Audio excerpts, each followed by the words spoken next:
എല്ലാവർക്കും ശ്രീമാത്രേ നമഃ.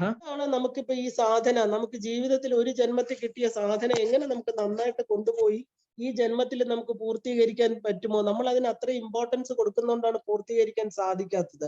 അതെന്താ കാരണം? അതിന് എന്ത് ചെയ്യണം? അദ്ദേഹം നമുക്കറിയാം, ശ്രീരാമകൃഷ്ണ പരമഹംസരുടെ ഏറ്റവും പ്രശസ്തനായിരിക്കുന്ന ശിഷ്യൻ വിവേകാനന്ദ സ്വാമികള് അവസാന കാലത്ത് തന്റെ ശിഷ്യർക്ക് കൊടുത്ത രഹസ്യ ഉപദേശങ്ങളാണ് ഒരു ചെറിയ ബുക്കായിട്ട് പബ്ലിഷ് ചെയ്തിട്ടുണ്ട്. അത് വളരെ റയർ ആണ് ആ ബുക്ക്. അവസാന കാലം അവരോട് പറഞ്ഞു കൊടുത്തു എന്താണ് അദ്ദേഹം അനേക ജന്മങ്ങള് വിവേകാനന്ദ സ്വാമി തന്റെ പാസ്റ്റ് ജന്മങ്ങളെ കുറിച്ച് ഒരുപാട് കണ്ടു. അപ്പൊ അദ്ദേഹത്തിന് മനസ്സിലായി എനിക്കിനി ജന്മങ്ങൾ എത്ര എണ്ണം ഉണ്ട്, ഈ 500 ജന്മം 100 ജന്മം എന്നൊക്കെ പറയുന്നത് എന്താണ്? നമുക്കറിയാം ശ്രീബുദ്ധനും അദ്ദേഹത്തിന്റെ പാസ്റ്റ് 500 ജന്മത്തോളം കണ്ടപ്പോ തന്നെ എനിക്കിനി കാണണ്ടെന്ന് പറഞ്ഞ് കരയുകയായിരുന്നു. കാരണം എത്ര പ്രഷ്യസ് ആണ് തന്റെ ജന്മം, ഈ കിട്ടിയിരിക്കുന്ന ജന്മം. അവിടെ രാജാവോ കൊട്ടാരമോ ഭാര്യയോ കുട്ടിയോ ഒന്നും ഇമ്പോർട്ടന്റ് അല്ല എന്ന് അദ്ദേഹത്തിന് മനസ്സിലായി. അദ്ദേഹം രാത്രി നമുക്കറിയാം എല്ലാം ഉപേക്ഷിച്ച് ആ ശുദ്ധ ബോധ തത്വത്തെ അറിയാനായിട്ട് ഇറങ്ങിത്തിരിക്കുകയാണ്. അതുപോലെ വിവേകാനന്ദ സ്വാമികള് തന്റെ ശരീരത്തിൽ വന്ന് തന്റെ ഗുരുവിന്റെ ആ ഒരു ടീച്ചിങ്സ് എല്ലാം പ്രചരിപ്പിച്ച് ചിക്കാഗോ പ്രഭാഷണം നടത്തി കഴിഞ്ഞ് ആ 39 വയസ്സെത്തിയപ്പോ അദ്ദേഹത്തിന്റെ ശരീരത്തിലെ എനർജി, അതായത് അത് അവിടെ താങ്ങുന്നില്ല, അത് കടന്നു പോണം, അത് ഇനി തനിക്ക് ഈ ശരീരം ഇവിടെ റീറ്റെയിൻ ചെയ്യാൻ പറ്റില്ല എന്നറിഞ്ഞ് ഏറ്റവും അടുത്ത ശിഷ്യന്മാർക്ക് ആ കൊടുത്ത ഉപദേശങ്ങളാണ് നമ്മളിപ്പോ കേൾക്കാൻ പോകുന്നത്. കാരണം നമ്മൾ അത്രയൊന്നും ആയിട്ടില്ലെങ്കിലും ഒരു ചെറിയ തരിക്കെങ്കിലും നമുക്ക് നമ്മളിൽ മാറ്റം വരുത്താൻ പറ്റുമോ എന്ന് നമ്മൾ ചിന്തിക്കാം. അപ്പം ഈ ഭഗവത്ഗീതയില് ഭഗവാൻ പറയണു 14-ാം അധ്യായത്തിലെ മരണം 3 വ്യത്യസ്ത രീതിയിലാണ് നടക്കുന്നതെന്ന്. അപ്പോ ഒരു മനുഷ്യൻ നടക്കുന്നത്, ഭക്ഷണം കഴിക്കുന്നത്, സംസാരിക്കുന്നത്, ഉറങ്ങുന്നത് എല്ലാം തന്നെ 3 ഗുണങ്ങൾക്ക് ആധാരമായിട്ടാണ്. നമ്മൾ കണ്ടു ശ്രീചക്രത്തിൽ 3 ദേവികള് എന്താണ്? സത്വ ഗുണം, രജോ ഗുണം, തമോ ഗുണം. ഈ 3 ഗുണങ്ങൾക്ക് ആധാരമായിട്ടാണ് 3 ദേവികള്. ഈ പ്രപഞ്ചം എന്ന് പറയുന്നത് ഗുണത്രയ സ്വരൂപമാണ്. ഇവിടെ ഈ 3 ഗുണങ്ങളിലും പെടാത്തവരില്ല. കാരണം അതിൽ പെടാത്തവരെന്ന് പറയുമ്പോൾ ഇതിനെ അതിക്രമിച്ചവർ മാത്രമേ ഉള്ളൂ. അപ്പോ ഈ പ്രപഞ്ചത്തിൽ വന്ന എല്ലാവരും ഒരു മനുഷ്യൻ, അതിലെ മനുഷ്യന്റെ കാര്യമാണ് ഇവിടെ പറയണത്. മനുഷ്യൻ നടക്കുന്നത്, ഭക്ഷണം കഴിക്കുന്നത്, സംസാരിക്കുന്നത്, ഉറങ്ങണത്, ഇതെല്ലാം 3 ഗുണങ്ങൾക്ക് ആധാരമായിട്ടാണോ എന്ന് പറയണു. അപ്പൊ ഒരു സ്ഥിതപ്രജ്ഞൻ, അതായത് മനസ്സ് വ്യതിചലിക്കാത്ത ആളിനെയാണ് നമ്മൾ സ്ഥിതപ്രജ്ഞൻ എന്ന് പറയുന്നത്. എങ്ങനെയായിരിക്കും അദ്ദേഹത്തിന്റെ സംഭാഷണം, അദ്ദേഹത്തിന്റെ ചര്യകളൊക്കെ എങ്ങനെയിരിക്കും എന്ന് അർജുനൻ ഭഗവാനോട് ചോദിക്കുകയാണ്. അപ്പൊ ഭഗവാൻ പറയണു ഈ ഗുണങ്ങൾക്ക് ആധാരമായിരിക്കുന്ന എന്താ പറയാ ഈ മനുഷ്യ ജന്മം, ആ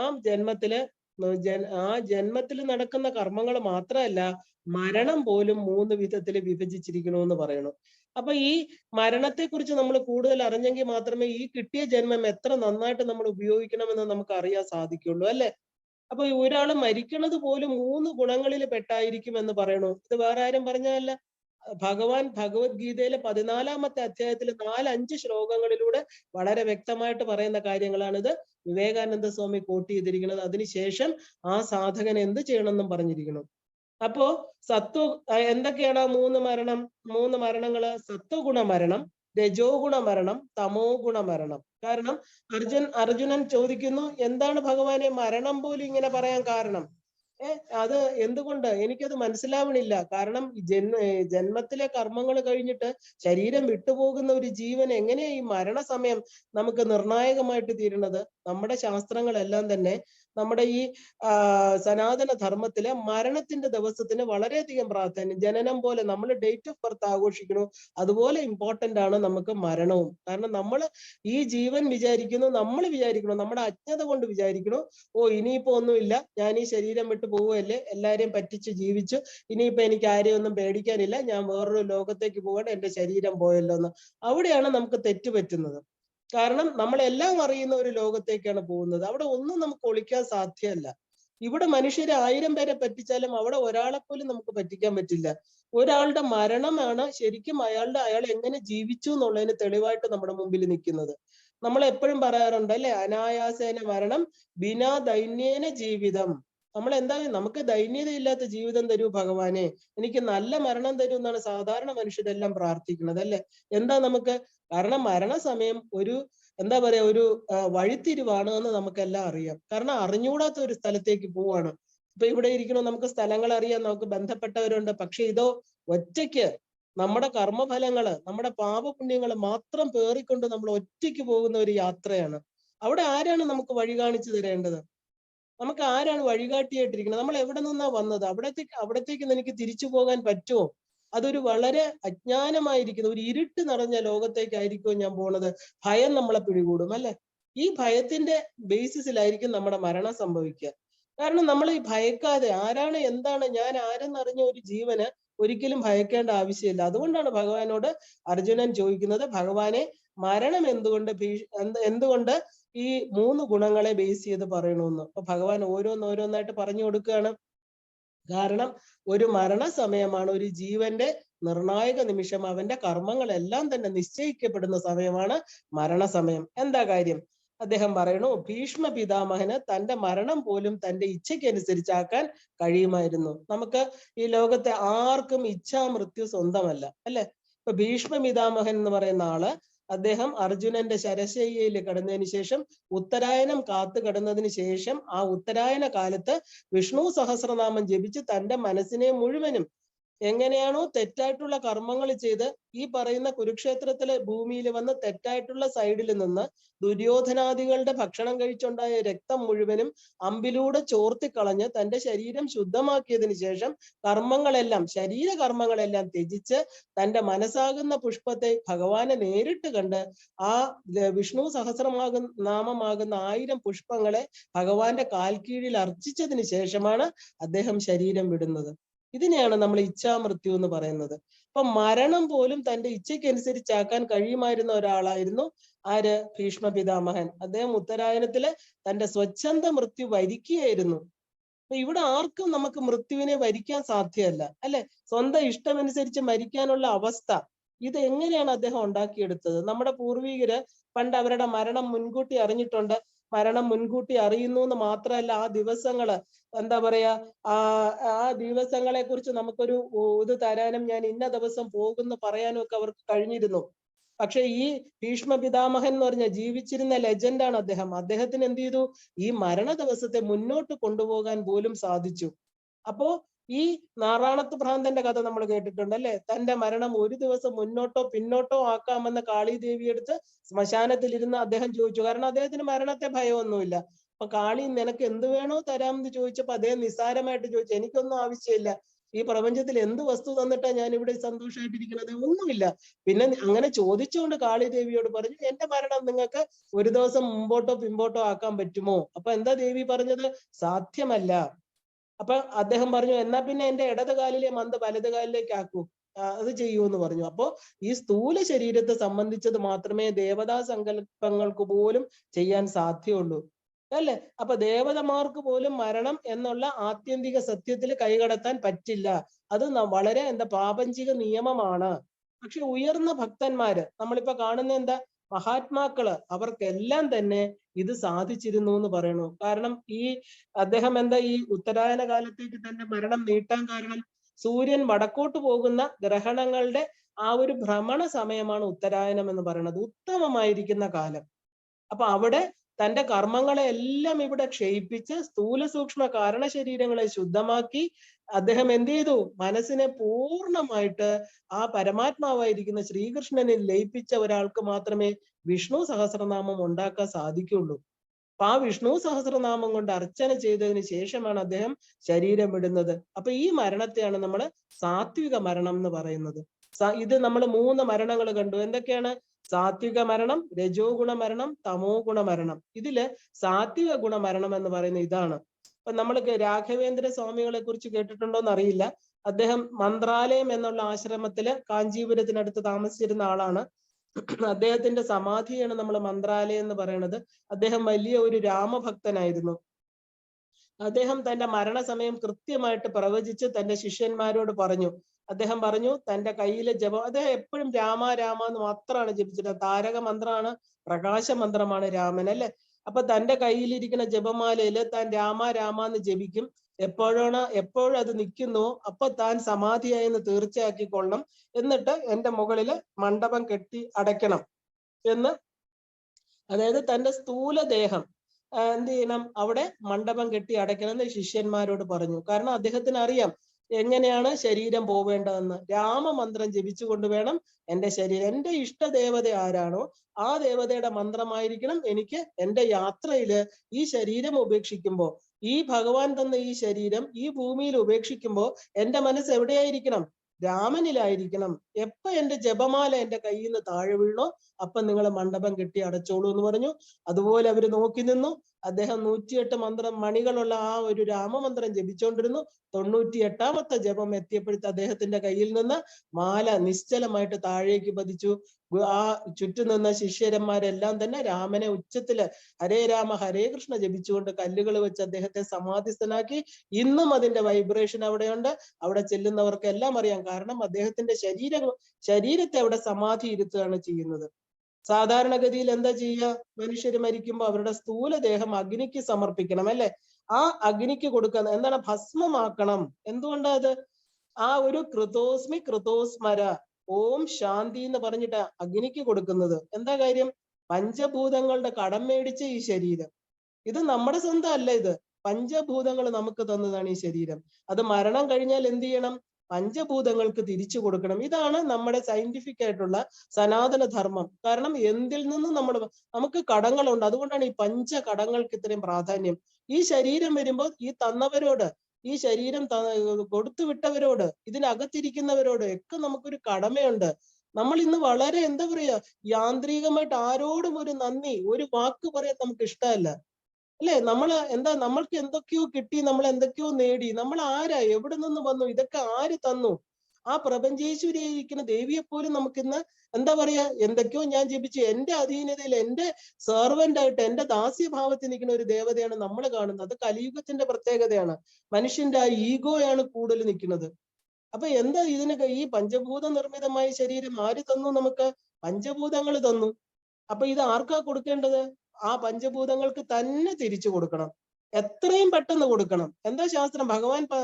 ഭഗവത്ഗീതയിൽ അത് പഠിച്ചവർക്ക് എല്ലാവർക്കും അറിയാം. അദ്ദേഹം പറയണു 3 മണിക്കൂർ കഴിയണ പോലും വയ്ക്കാൻ പാടില്ല. ഈ ശരീരം ആർക്ക് കൊടുക്കണം? തന്നവർക്ക് തിരിച്ചു കൊടുക്കണം.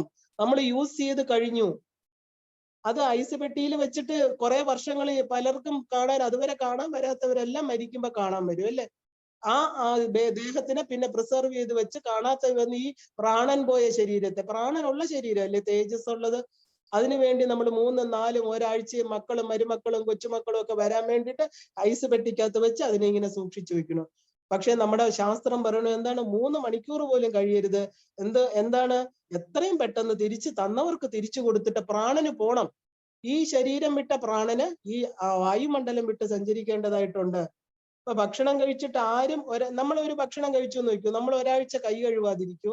നമ്മൾ കൈ അത് ഉണങ്ങി പിടിച്ചു കഴിഞ്ഞാൽ എന്താ? കൈ അത് പിന്നെ എച്ചിൽ കൈയായിട്ട് നമ്മൾ വെച്ചോണ്ടിരിക്കൂല. അപ്പൊ ഭക്ഷണം കഴിച്ചാൽ എന്താ നമ്മൾ ചെയ്യണത്? ആ നിമിഷം കൈ കഴുകും. അതുപോലെ പ്രാണൻ വിട്ട ശരീരത്തെ അപ്പൊ തന്നെ അഗ്നിക്ക് കൊടുക്കേണ്ടതായിട്ടുണ്ട്. അപ്പൊ പ്രാണൻ ദേഹത്തെ വിട്ടാല് ശരീരം എന്താക്കണം? ഭസ്മമാക്കി പുണ്യ നദിയിൽ ഒഴുക്കണം.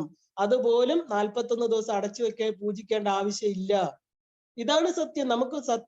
നമുക്ക് എന്താണെന്ന് ശാസ്ത്രം അറിഞ്ഞുകൂടാത്തതുകൊണ്ട് പണ്ടത്തെ കാലത്ത് നമ്മൾ പൂജിക്കണു. കാരണം ഭസ്മത്തെ വെച്ച് പൂജിക്കണു. കാരണം പ്രാണൻ പോയി കഴിഞ്ഞ ശരീരം ഒന്നുമല്ല. അത് ഷോഡശ ഉപചാരങ്ങൾ കൊടുത്ത് അവരെ അടുത്ത ജന്മത്തിലേക്ക് കടത്തി. അതിനാണ് 16 ഉപചാരങ്ങൾ നമുക്ക് വെച്ചിരിക്കുന്നത്.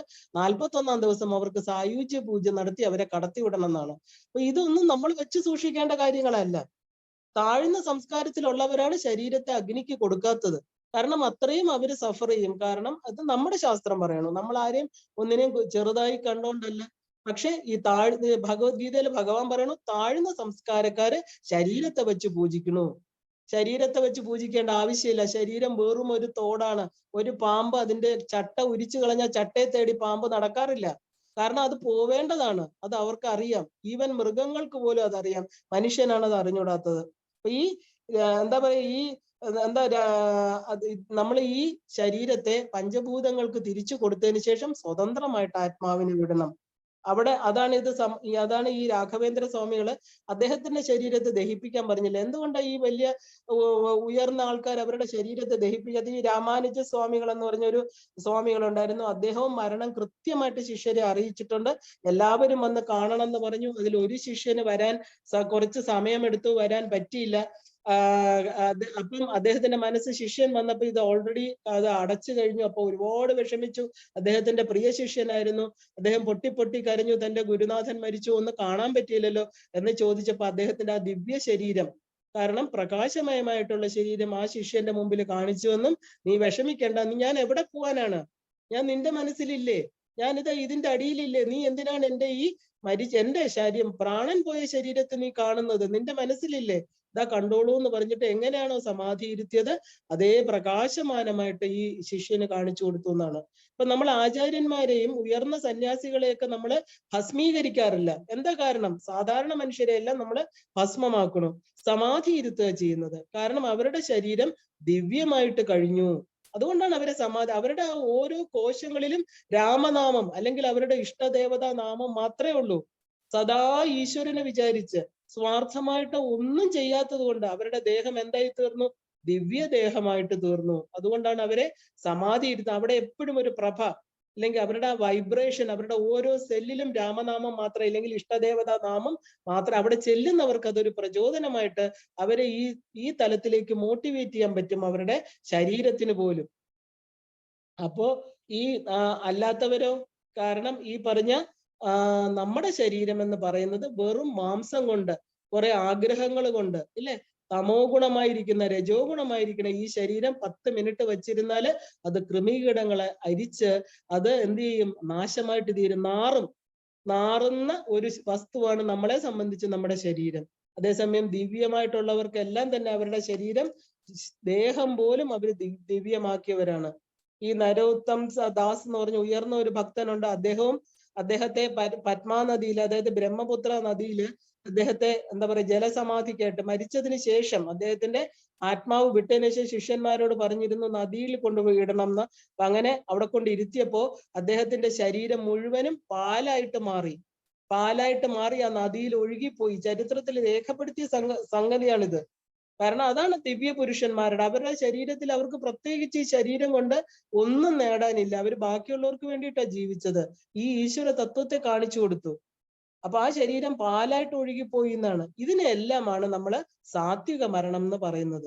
അപ്പൊ ഇങ്ങനെ ശരീരം എന്താ പറയാ, ഇങ്ങനെ ശരീരം വിടുന്നവര് എവിടെയാണ് പോണത്? ഇങ്ങനെ ശരീരം വിടുന്നവര് ഉപരിഗ്രഹങ്ങളിൽ ജന്മമെടുക്കും. 14-ാം അധ്യായം നിങ്ങൾ എടുത്തെടുത്ത് പറയാൻ കാരണം ഇത് ആരുടെയും ഉണ്ടാക്കിയ കഥകളല്ല. ആർക്ക് വേണമോ ഈ അധ്യായം എടുത്ത് വായിക്കാം. കാരണം ഇത് അദ്ദേഹം എടുത്തു പറയാൻ കാരണം നമ്മുടെ ഉപാസകർക്ക് വേണ്ടിയിട്ടാണ്. അദ്ദേഹത്തിന്റെ ശിഷ്യരോട് പറയുകയാണ്. അപ്പൊ ഈ ശ്രീകൃഷ്ണ ഭഗവാനാണ് പറയണത്, വേറെ ആരുമല്ല. അപ്പൊ ഇങ്ങനെ സാത്വിക മരണം ഉള്ളവർക്ക്, കിട്ടിയവർക്ക് അവരെവിടെ പോകും? ഭുവർലോകം, നമ്മൾ ഭൂലോകത്താണ് മരണം സംഭവിക്കുന്നത്. അവര് ഭുവർലോകം, സുവർലോകം, മഹർലോകം, തപോലോകം, സത്യലോകം എന്നിവിടങ്ങളില് അവർ പുനർജന്മം എടുക്കും. വ്യക്തമായിട്ട് ഭഗവാൻ പറയുന്നുണ്ട്. കാരണം സാത്വിക മരണം സംഭവിക്കുന്നവർക്ക് അവിടെയായിരിക്കും ജന്മം. ഇവിടെ അവര് പുനർജന്മം എടുക്കും. ഇനി രണ്ടാമത്തത് രാജസിക മരണം. എന്താണ് രാജസിക മരണം?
നമുക്കറിയാം രണ്ടാമത്തെ ഗുണം രജോ ഗുണമാണ് അല്ലെ. എന്താണ് രജോ ഗുണത്തിന്റെ പ്രത്യേകത? കാട്ടുതീ പോലെ മനസ്സിൽ ആ ഒരു മരിക്കണ്ട മരിക്കണ്ട മരിക്കണ്ട എന്നുള്ള ആഗ്രഹം കൊണ്ട് നടക്കണവര്, അവരാണ് രജോ ഗുണക്കാര് അല്ലെ. വളരെ നിസ്സഹായാവസ്ഥയിലായിരിക്കും ആത്മാവ് പിരിഞ്ഞു പോണത്. കാരണം എന്റെ ശരീരമാണ് എനിക്ക് പ്രധാനം, എന്റെ ശരീരവുമായിട്ട് ഉള്ള ബന്ധപ്പെട്ട വസ്തുക്കളെ എനിക്ക് സൂക്ഷിക്കണം, എന്റെ പ്രോപ്പർട്ടി, എന്റെ മക്കള്, എന്റെ കൊച്ചുമക്കള്, ഞാനില്ലെങ്കിൽ ഇവിടെ ഒന്നും നടക്കില്ല, എനിക്ക് ഇനിയും കുറെ കർമ്മങ്ങളും കൂടെ ചെയ്യാനുണ്ട്, ഈശ്വരനെല്ലാം ഞാൻ ചെയ്യുന്നുണ്ട്, കുറച്ച് സമയം ഞാൻ ഈശ്വരനെ ഭജിക്കും, പക്ഷെ എനിക്ക് ചെയ്തു തീർക്കുക. എപ്പോ ചോദിച്ചാലും അവര് ബിസിയാ, എനിക്ക് ഇനിയും ചെയ്യാനുണ്ട് ഒരുപാട് കാര്യങ്ങൾ, നേരം വെളുത്ത രാത്രി വരെ ഞാൻ കർമ്മം ചെയ്തുകൊണ്ടിരിക്കുകയാണ് അല്ലെ. ഈ രജോ ഗുണക്കാരെല്ലാം ഇതാ പറയണത്, എനിക്ക് എവിടെ സമയം, എനിക്ക് ഈശ്വരാരാധനയ്ക്കൊന്നും സമയമില്ല. കാരണം അതൊക്കെ ഇനിയിപ്പോ കുറച്ച് സമയം ഞാൻ ചെയ്യുന്നുണ്ട്, കുറച്ച് രാവിലെ വിളക്ക് കത്തിക്കുന്നുണ്ട്, ഞാൻ അമ്പലത്തിൽ പോകുന്നുണ്ട്, ഇതെല്ലാം ചെയ്യുന്നുണ്ട്, പക്ഷെ ഇതിനായിട്ടൊന്നും എനിക്ക് സമയം കളയാനില്ല. ആർക്ക് വേണ്ടിയിട്ടാണ് ഈ പ്രപഞ്ചത്തിൽ ഇത്രയും കർമ്മങ്ങൾ നിങ്ങൾ ചെയ്യുന്നത്? ഭഗവാൻ ചോദിക്കണം, നിങ്ങൾ ആർക്ക് വേണ്ടിയാ ചെയ്യുന്നത്? ഈ ചെയ്യുന്ന കർമ്മത്തിന്റെ 1% നിങ്ങൾക്ക് കൊണ്ടുപോകാൻ സാധിക്കുമോ? എന്റെ മക്കൾക്കും കൊച്ചുമക്കൾക്കും ബന്ധുക്കൾക്കും സമൂഹത്തിനും വേണ്ടി നിങ്ങൾ ചെയ്തു എന്ന് പറയുന്നു. ഇതില് ആർക്കാണ് നമ്മളോടുള്ള സ്നേഹം? ഇതിനെ ഓർമ്മിക്കുന്നത് ആരാണ്? ഇതിന്റെ ഫലം തരുന്ന ഈശ്വരൻ നമുക്ക് എന്തിനാണ് ഫലം തരുന്നത്? അവനവൻ ചെയ്യുന്ന അവനവന് നിയോഗിച്ചിട്ടുള്ള കർമ്മങ്ങള്, വിധിവിഹിതമായിരിക്കുന്ന കർമ്മങ്ങൾ മാത്രമേ നമ്മളോട് അനുഷ്ഠിക്കാൻ പറഞ്ഞിട്ടുള്ളൂ. അല്ലാതെ ജീവിതത്തിൽ ജനിച്ചാൽ മരിക്കണവരെ കർമ്മം ചെയ്യാൻ പറഞ്ഞിട്ടില്ല. ഒരു സമയം, അതുകൊണ്ടാണ് 4 ആശ്രമങ്ങളെ വെച്ചിരിക്കുന്നത്. വർണ്ണാശ്രമ വിധായിനി. അമ്മ ഓരോ ആശ്രമത്തിൽ ഓരോന്ന് ചെയ്യണം.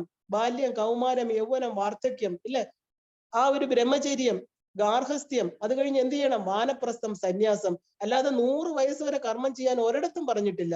എല്ലായിടത്തും ഒരു റിട്ടയർമെന്റ് ഏജ് ഉണ്ട്. എന്തിനാ അത് തരുന്നത്? കാരണം നിങ്ങൾ കർമ്മം മതിയാക്കൂ, ഇനി ഇതിൽ നിന്ന് വിഡ്രോ ചെയ്യൂ. കാരണം നിങ്ങൾക്ക് എപ്പോ വേണമെങ്കിലും നിങ്ങളുടെ പാസ്പോർട്ടൊക്കെ എക്സ്പയർ ചെയ്യാവാം, നിങ്ങൾക്ക് പോവാം, ഭൂമിയിൽ അധികം കാലം നിൽക്കാൻ പറ്റില്ല. ഇത് നമ്മളെ ഓർമ്മപ്പെടുത്താനാണ് നമ്മുടെ ഈ പറഞ്ഞ സനാതന ധർമ്മത്തിലെല്ലാം ചെയ്യുന്നത്. ഈ രജോ ഗുണക്കാരെന്താ ചെയ്യണത്? അവർക്ക് എപ്പോഴും ആഗ്രഹമുണ്ട്. എന്താണ്?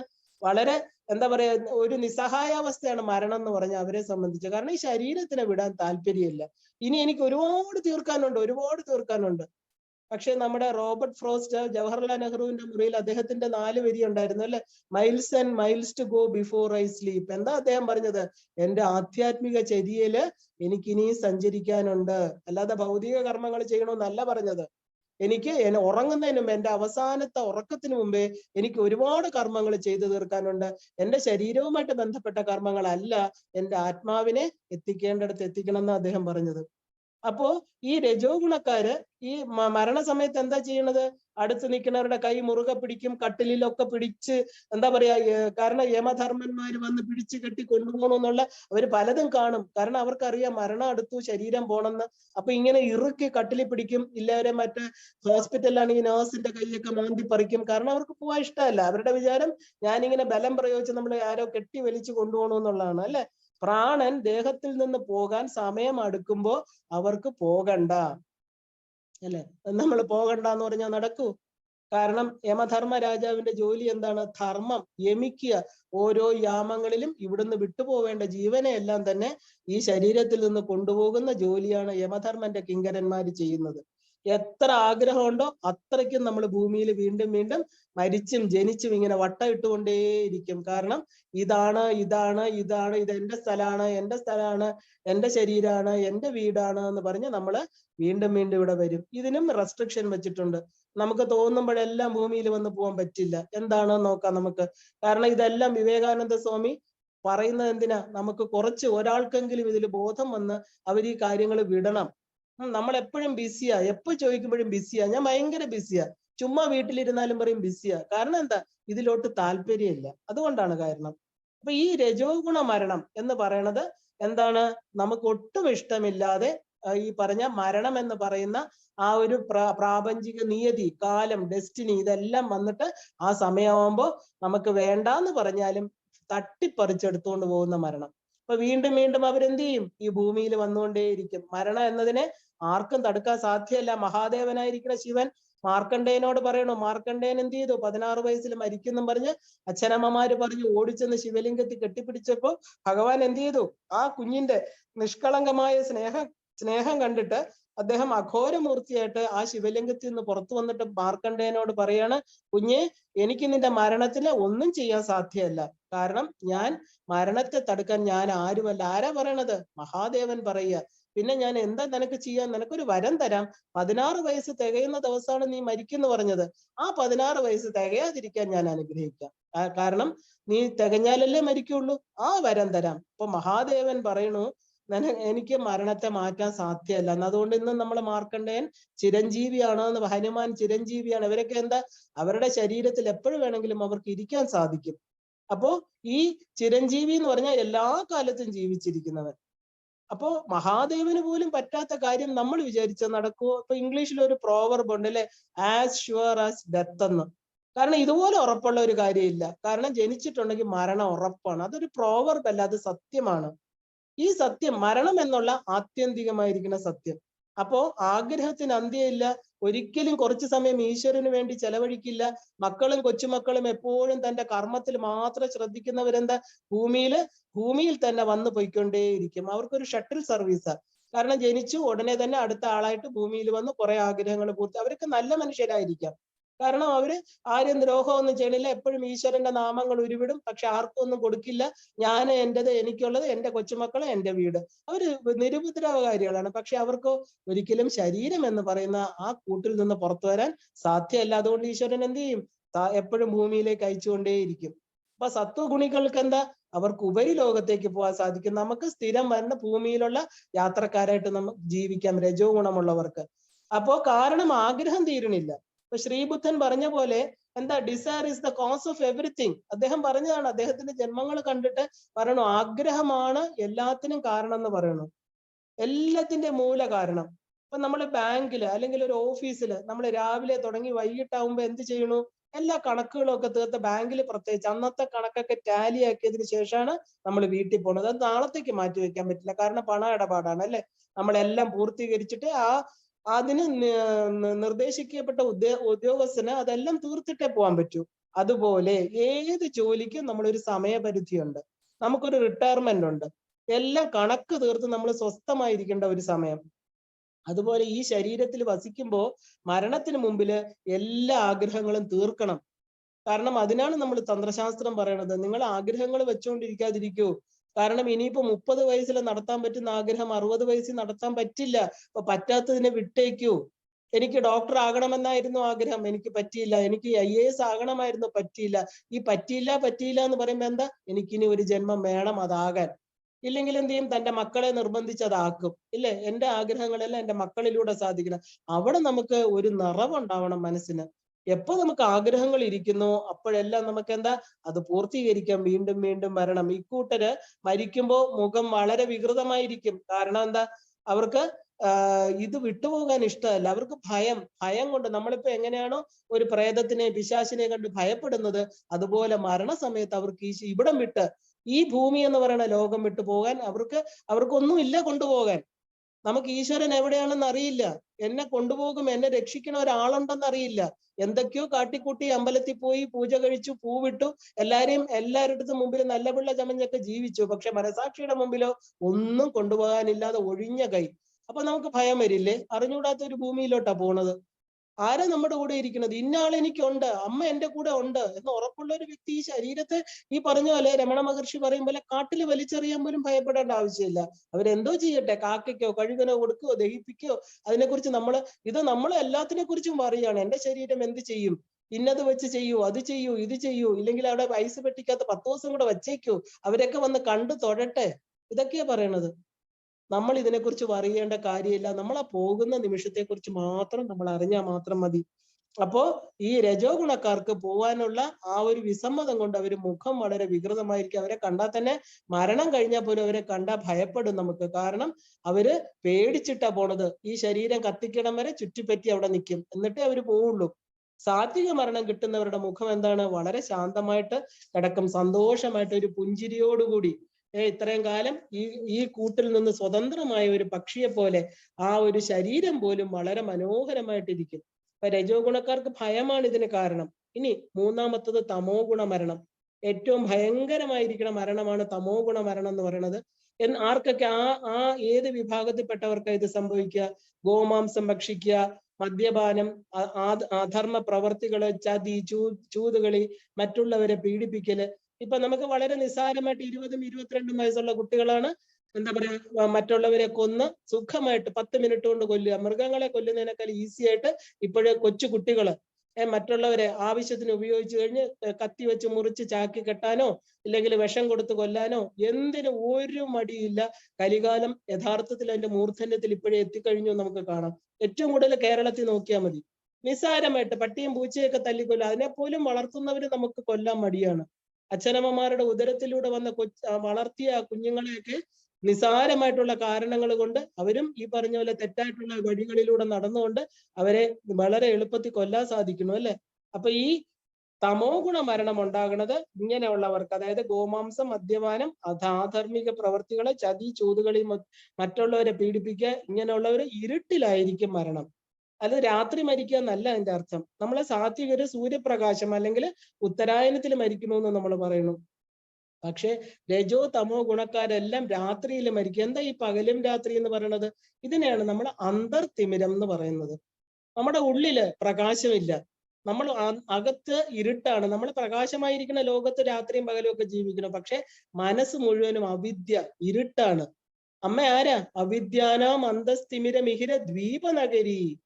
നമുക്ക് പ്രകാശത്തിന്റെ മണ്ഡപം അറിയില്ല. അമ്മ ഇരിക്കുന്ന ചിന്താമണി ഗ്രഹം അറിയില്ല. നമ്മുടെ ഉള്ളിൽ പ്രകാശമില്ല, ഇരുട്ടാണ്.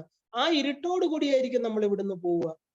അപ്പൊ അതിന്റെ സൂചനയാണ്. കാരണം അന്തർതിമിരം എന്ന് പറയുന്നത് നമ്മുടെ അറിവ്, ജ്ഞാനം, വെളിച്ചം എന്ന് പറയുന്നത് ജ്ഞാനമാണ്. അപ്പൊ അതിന്റെ ഒരു സൂചനയാണ് ഈ പറയുന്നത്. രാത്രി മരിക്കുക, പകല് മരിക്കുക, ഉത്തരായനം മരിക്കുക, ദക്ഷിണായനം മരിക്കുക, ഇതൊക്കെ നമുക്ക് പ്രകൃതിയിൽ മാത്രമല്ല, നമ്മുടെ ഉള്ളില്.